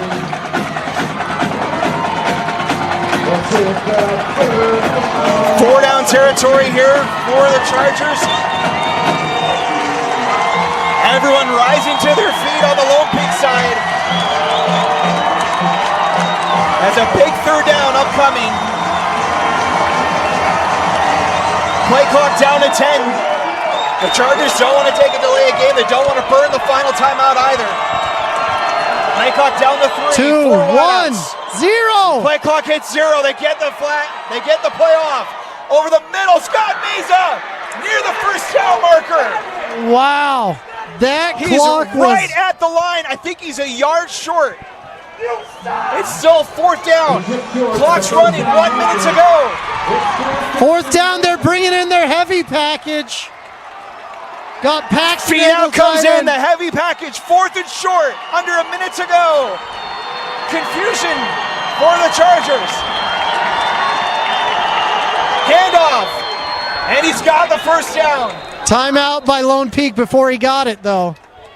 Oh, the Knights call it right before. What drama. On that last down, I saw 0 on the clock. I don't know if you did. It was right at it. Yeah, it seemed like it was at 0 for about a second, too. But maybe 2 seconds. I don't know if the ref saw it or was looking at it. Wow, so a timeout. I think the last one there for Lone Peak. 4th in the ball game here for Corner Canyon. His hat is off. What do you say? I don't know what there is to say. By the way, I mean, we were talking here. You're not going to see it here, but if Corner converts here, watch number 0, because Bob Mulitalo, we talked about him earlier, but on this drive, he's the one who put the pressure on Kasuga to get the sack or the strip, right? Yeah. Yep. And then almost got him on that 3rd and long play. He's been a bear. I'm excited to watch him too. If they convert here, because he's just beating his guy with a bull rush right now. He has that tackle set up for a spin move that he has in his bag that he could absolutely blow up this play. 4th and short. 3 feet, 36 inches. Can they do it? Handoff. They've got it. Just past the 36. They'll stop the clock to reset the chains. But Meanwhile, Manti scored. We're going to take you to that game. They're down by 8 for this kickoff for the Templars. Step up. They'll pooch it. It'll go the 10 yards. Did he touch it too soon? Did he get it? Did he touch it? Oh, they're saying he touched it too soon. Look at that official coming from the sideline. Back to throw. Deep shot for the end zone. Oh! The hands of Meza. 2nd down. Oh, wow. Kai juggling the ball. Couldn't quite get it in. Hit his hands once, twice, and flew out of the back of the end zone. Mayberry and Valgardson in pursuit to block that one. That's the scary thing. Mayberry, the state interception leader, and Valgardson, just a dog. He's got the 1 interception tonight at Kasuga. And now the Chargers need to think about setup for a final play. They need to go 35 yards in 18 seconds. 2nd and 10.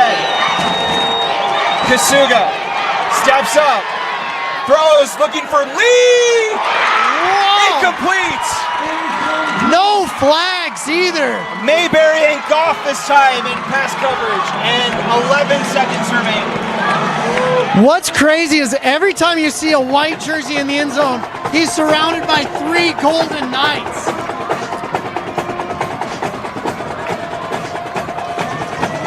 This is where Jerome Miles makes a difference in the game, because you could have 11 Golden Knights on Jerome Miles and it wouldn't matter. 3rd and 10 at the 35, but only 11.7 to go. 4 wideouts again for Kasuga. Can he pull it off? Screen pass. Finds Dart. Flag flies as it's down inside the 20. This one might come back. As Krishan Lee had kind of ripped out on the near side, but I think it's in the area of holding. If it's not a holding, I think this Lone Peak.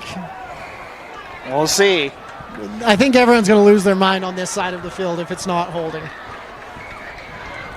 Flag at the 35.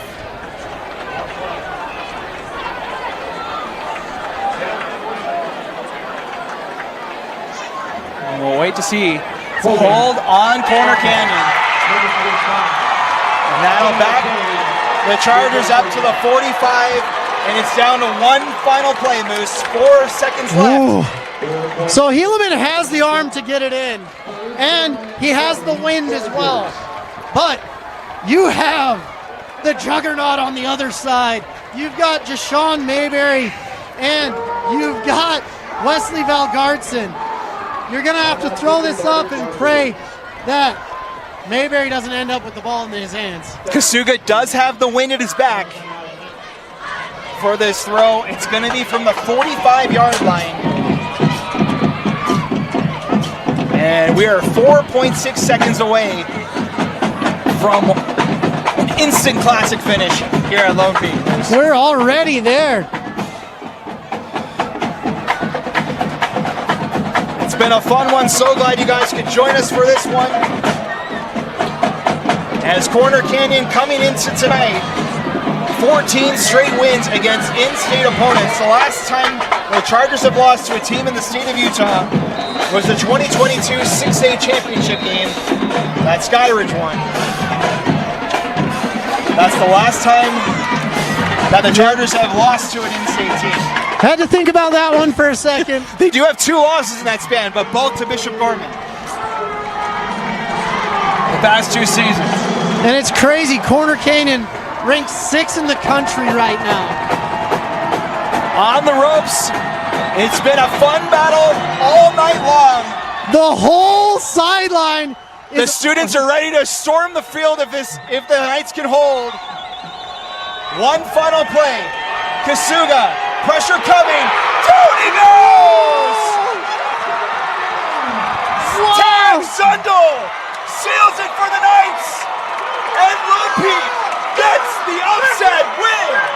Oh my goodness gracious. Everyone from everywhere is on the field. Lone Peak did it. An instant classic game from one week to another. The whole student section gets to celebrate a rare win over Corner Canyon. The 6th-ranked Corner Canyon Chargers go down in week 3. The Knights are 3-0 and pull up a huge win in their home opener. My goodness.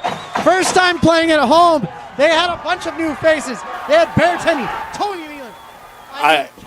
Words do not describe, Jeff. I am both flabbered and gasted. I don't even use your words. Use your words. I can't even just. I am so shocked. 28-21, Lone Peak the final, upsetting top 10 national. Yeah. Corner Canyon. Look, Lone Peak, they didn't get lucky. Lone Peak dominated this game.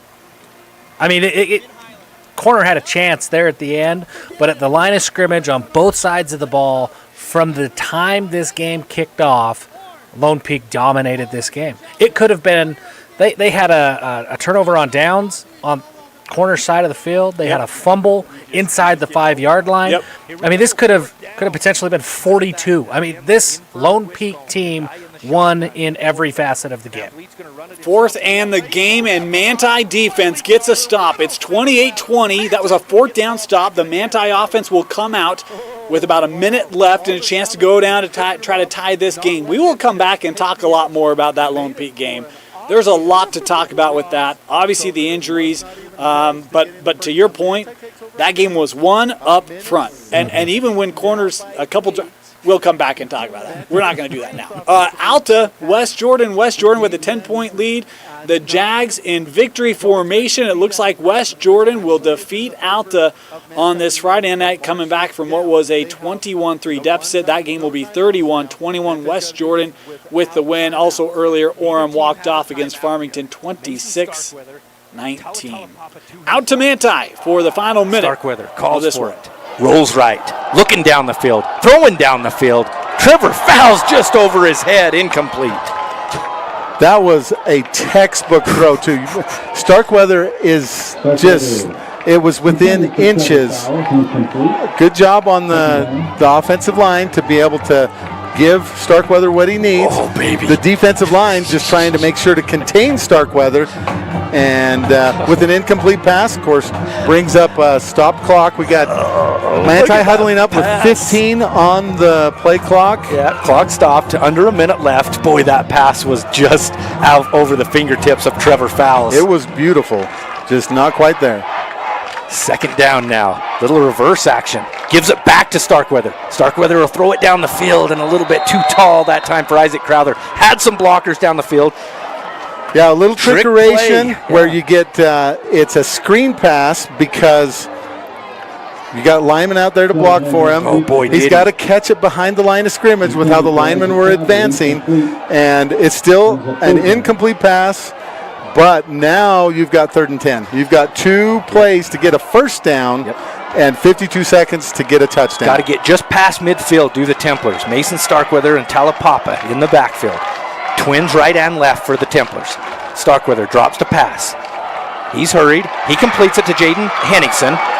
Enough for a first down. He's driven back, but the forward progress will keep it a first down. They run that clock. He didn't get to the out of bounds, but he does get a first down. So they're going to stop the clock to set the chains. And now they're running the clock. And that was a out to the 4-man 49. pass rush. Starkweather calls for it. To that left side again, and Henningsen just kind of a miscommunication. Henningsen turned before Starkweather thought he would. Incomplete pass, 33 seconds left. But it just burns a few seconds and brings up the clock stopping because of the incomplete. Manti can take a moment to think this through and get set. If you've got the middle of the field open, you've still got time to use that. This isn't the time where you got to be chucking towards the sideline or towards the end zone. If something breaks free over the middle, you got to take that. And I would 12 like to seconds see on the play clock. Is the white hat stopping something? Nope. 8, 7. They got to either reset this play clock or what's going on here? I don't know that they've got. Yeah, they got to get a ball out there. Oh boy, they didn't have a ball out there. 4 on the play clock, but they're going to reset it. The play clock, so no concerns there. 33 seconds. Starkweather in the gun. Mason calls for it. He's got time in the pocket. Now he's going to roll right. Might have some room to run. He's going to go out of bounds. Yeah, he's not. Good job there. He's going to be knocked down. Only a couple-yard gain. They say there was a fumble, but no. Excuse me. Grantsville wants a fumble, but Mason was down, but a couple-yard gain, and that clock will keep running. Gosh, it looked like he had some room. Great defensive play out there by Grantsville. It's from the 47. Starkweather again. Throwing it towards the end zone. Stone Mortensen down there. Ball gets knocked away, incomplete. 2 seconds left. Manti has one more shot at this one. Doesn't matter, but it's 4th down. They've used every down of this field position. Stone Mortensen being covered by. Good job going to try up and get that. 2 guys and another one coming down. Stone trying to fight for it. The pass was right on. 4th down from the 47. 2 seconds. Hail Mary time for the Templars. Just to stay alive. Trips left, 1 right. Starkweather drops, steps up now. He's going to be hit from behind, dances out of it. Now rolls to the right, still has time, got blockers. Going to throw it towards the end zone.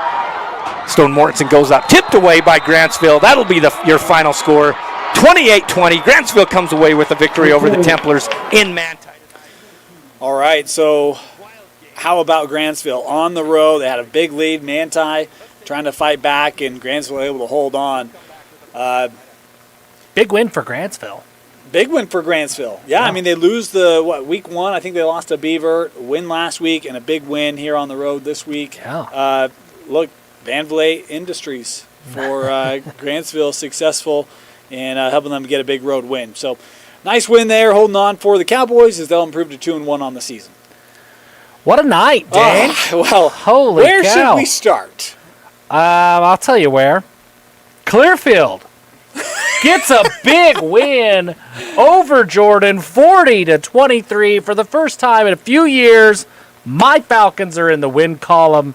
That feels great. Great for Coach Caputo. Great for those kids. They lost a heartbreaker last week that they really had the game in control in the fourth quarter. They let it slip away from them. Falcons get the win tonight, and very obviously, that's the story of the week. How could it not be? Absolutely. I mean, really, it's pretty easy, right? Yeah. Good on them. Nice job, Clearfield.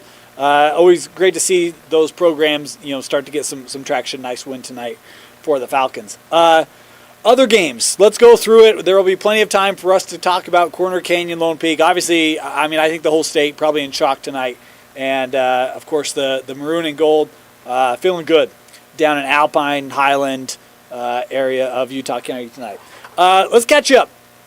Davis Mountain Ridge, we talked about that would be a big game. This was all Davis from the outset. They jump on Mountain Ridge early. Trayton Bessinger throws for over 400 yards tonight, 3 touchdowns, and a dominative win for the Davis Darts, who, remember, they lost week 1 to Lehigh. This Mountain Ridge team has been playing really good, but I think there's a real good statement win for Davis tonight. Yeah, big win for them. Like we talked about in the pregame, anytime those Davis County schools get a chance to play somebody from Salt Lake County, they have that game circled. That's a big win. Not quite over. The last score that I have, it's about midway through the fourth quarter, but Fremont all over Bonneville, so another big win. The Silver Wolves are going to get their first win of the Nate Tuatagaloa era. That's a big win for the Silver Wolves. They're all over Bonneville right now. It's 47-13, like I say, about halfway through the fourth quarter. Yeah, that's good for Fremont. Another new coach, another program that's had a lot of success, been down in recent years. How about Crimson Cliffs in Springville? We talked about this game a little bit early on. And Springville hadn't lost 2-0. Crimson Cliffs hadn't had a win, 0-2. And it's the Mighty Mustangs taking care of business tonight against Springville, 34-20 last check. And this is a team in Crimson Cliffs. They lost their first couple, but you knew they were good, defending 4A state champs. Did lose some talent off that state championship team. Ton of talent. But still a lot of talent there for that program. And Coach Alafipo does a great job. Yeah. And getting their first win of the year. And it's a big one at Springville because that is a really good Springville team. Yeah, big win for Crimson Cliffs. They felt maybe like they had that Bingham game last week. Yep. They let that one slip away. Big bounce back win. Sticking around in St. George, Pineview comes back. They play Tooele. Brock Harris gets a fourth quarter touchdown. Brock Harris is really good. I wish we were able to see him more because he's so good. But Pineview, the Panthers, get a 33-31 come from behind win at Tooele. That long drive back to St. George is going to feel a whole lot shorter with a win under their belts. And nice for them to get that kind of off the shoulders, right? Because when you're a defending state champion, and I don't know how much pressure they felt, but you have a couple of opportunities to make statements. Don't go your way. Good to see them bounce back. We talked about a rivalry game, and there was a rivalry game not played tonight. We haven't talked about it, but let's talk a little bit about it. Timpview Provo, scheduled for tonight. Unfortunately, some online behavior, and administration decides it's probably best for all parties to not play the game. I think it's the right decision, given the activities of the week. For me, I guess the thing that's probably most frustrating is we see this happening in multiple sports. Yeah.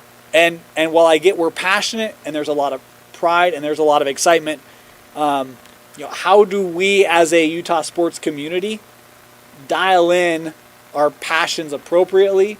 Unfortunate that what has been a fun game, this has been a competitive rivalry the last couple of years. Even though Timpview has gotten the wins, they've been great battles. Yeah. It's unfortunate we missed this year because of behavior off the sidelines, out of the hallways. I'm really kind of disappointed that we don't get that. And I support the decision to not play it, given what happened this week, 100%. It's absolutely the right decision. Can we not be grown-ups? Yeah, I mean, how do you solve it, right? How do you solve it as a sports community and all that? Look, we're all human at the end of the day, and the things that were said that led to this cancellation were not human things to say. No, not at all. Just absolute trash, garbage. I mean, there's no other way to put it. And yeah, Dane, like you say, this isn't a one-off thing that we've seen in football today. This year. We've seen it in multiple sports. dating back months ago. It's a problem. It has to be reined in. It has to be addressed because they're humans. At the end of the day, we're all humans. We're all on the same team, no matter what hat or jersey you have on. And to take it across that line, and it is so blatantly obvious, right? UHSAA administrators, they don't just cancel games on a whim. Right. Nobody wants this game canceled. You really got to earn that cancellation, and that's what happened today, and it's incredibly disappointing. How would you feel if someone attacked a member of your family? I've been there. Yeah. It's not a good feeling. So there's a lot of old adages we could share. Yeah. Golden rule, all sorts of stuff. But let's take a step back, treat each other like human beings. We can all be a little bit better, all right? That being said, we did have a great rivalry that was played tonight, a lot of great rivalries that were played tonight because we haven't had that kind of behavior and we want to promote those. Weber-Roy, this is a great rivalry. Yeah. Roy, in case you missed it, they've scored the most points through the first 2 weeks as any year in school history, and they dropped 48 again tonight. Yeah. They were averaging over 40 per game coming into tonight. Is this the best offense in 5A? Man, I mean, it feels really difficult to say that when you look at all the firepower at Timpview, but it's hard to argue with the results. I mean, this Weber defense, they're no slouch. They got D1 talent on that defense. Yeah, this is a very good Weber team, and that offense from Roy, they did what they wanted throughout the game. I think you got to look at them and say, hey, Roy is the real deal, and this might be the best suited. I'm really excited for Roy and Bountiful. I think they play in a few weeks, if I remember right. I'm really excited for that game. I think those are the two top contenders for Timpview right now. Orem, obviously, in that conversation as well. And we saw that game here. Orem comes from behind and gets the win. Those are your four teams in 5A that look the best, and it doesn't look close right now. I think you can make this argument. I think we didn't see Timpview tonight. We've seen week 1 Timpview, week 2 Timpview. We've seen Orem now 3 times. Yeah. You could make the argument Orem has been the most complete team, meaning they've not had a quarter or two where it's stagnated. Yeah. The offense has clicked all 4 quarters for 3 straight weeks for Roy. The Roy boys playing well. Yeah. Roy looks great. A lot of things to really praise Roy. I'm excited to see how they continue because they've done this before. They have. Where they put up a not at this level, not but yes, quite yes. at this level, but they've looked great. They have. And then fallen off in the second half. I mean, depth is a problem at Roy. So can they stay healthy? If they can, I mean, there's nothing on tape so far that leads me to believe they're going to slow down at all. Another game. This one is near and dear to Dusty's heart. Carbon took on Ogden. I mean, these are probably outside of Corner Canyon, obviously. His 2 favorite teams in the state. Carbon, obviously. Coach Eric Thompson battling ALS. So this was a tough one for Dusty. The Tigers get the best of his Carbon Dinos, 31-14. I believe that's a 3-0 record for Ogden right now. I think it is. Good for Coach Thompson. If anybody deserves it, it's him. Yeah, that's one where it's awesome to see Ogden, right? And Coach Thompson, went to that program intentionally to try to build it. Yeah. Had coached at other programs, you could argue higher profile programs, and he's turned Ogden into a team that wins football games and has for many years. It's awesome to see. Yeah. How about Green Canyon Highland? This game was back and forth, has been tight all night, and Green Canyon 28-27, the Wolves getting the win over Highland. But I'll tell you, the first points the Green Canyon defense has given up to the Highland Rams, I love the effort we saw tonight from Highland. I know, it's still a loss, but it's a great effort. They're right there against a team that lost in the 4A state championship last year. That's an impressive showing for the Rams. How close are they? This was an overtime loss. It was a missed PAT that ultimately left the window open for Green Canyon to go in, score a touchdown, kick the PAT for the win. A game we didn't get to show for reasons. American Fork and West. American Fork's all over West. 41-15. Cavemen get their first win. They've looked so great, but it had an 0-2 record. The Cavemen get in the win column finally after a strong showing to start the season. How about a game I think you talked about a little bit at halftime. Syracuse-Harriman was low scoring. Last check, 24-17. Syracuse with the lead in that one in the fourth quarter. We've talked a lot about Cache Valley, talked a little bit about Logan, Mountain Crest. We've talked about Green Canyon, Ridgeline. Skyview was a team that we thought would be right there in the mix, but Skyview, they go down to Spanish Fork tonight. They are going back to Smithfield with the loss. The Dons get a 47-28, really commanding win over the Bobcats. 26 points in the second quarter for the Dons to run away with it. Lehigh leading Bingham 34-23. That game 30 seconds away from being final. The Pioneers going to get a win. Any other games, Jeff, tonight you want to just highlight quickly? Well, we mentioned it really quick at halftime, but Viewmont, man, I mean, they were just impressive again. 49-7 over Taylorsville. I get it. Taylorsville's not a powerhouse, but Viewmont just keeps winning. We talk about rivalries. Next week, 3-0 Viewmont, 3-0 Bountiful. That game will be at Viewmont. We might just be there. We got a couple minutes left. I'll ask you an open-ended question. I think I know where it's going to go. Your thoughts on Week 3, a.k.a. Corner Lone Peak? Yeah, super impressed with Lone Peak. I mean, just super, super impressed with their start to the season. It's more than just tonight.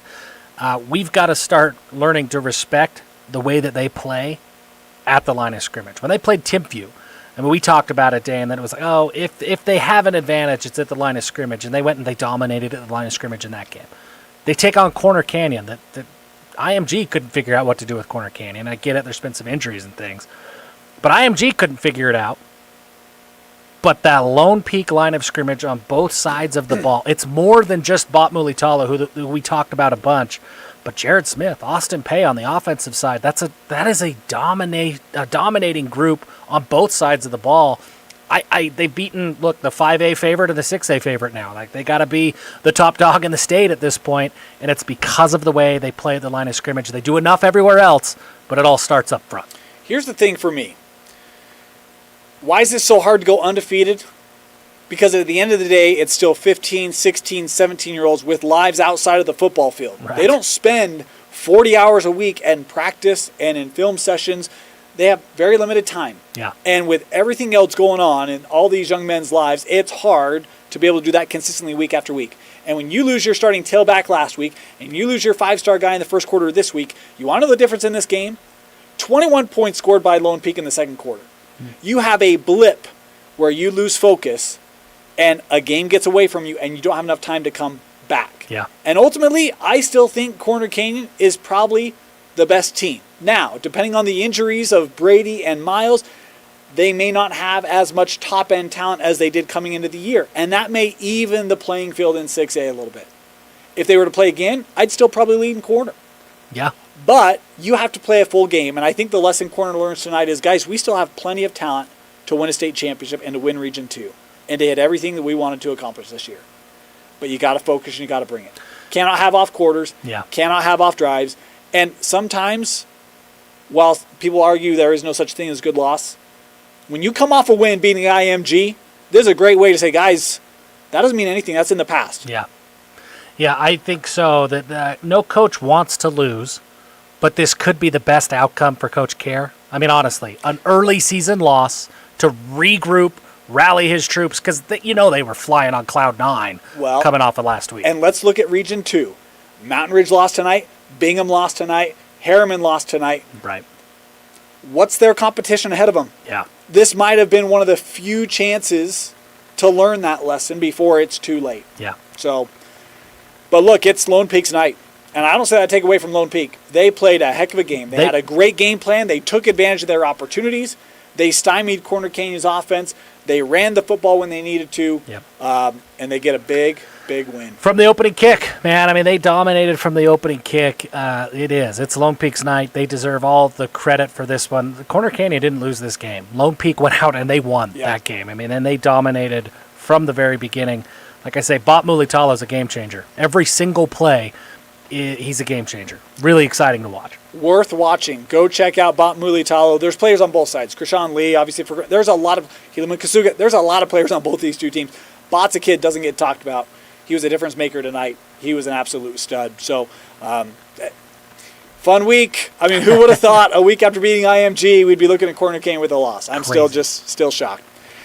You can catch us next week. We'll have our top 5 plays. We'll have our recap show. You can join us next week right here on KSL Sports Red Zone. I want to thank you for joining us. Thanks for being patient. We've got QB2 in here, wide receiver 1. Dusty Litzer will be back. Couldn't make it tonight due to some other things going on, but we'll have Dusty back. He'll be back. Appreciate for hanging in with us on a big night for Lone Peak and for the state. It was fun to take you through week 3.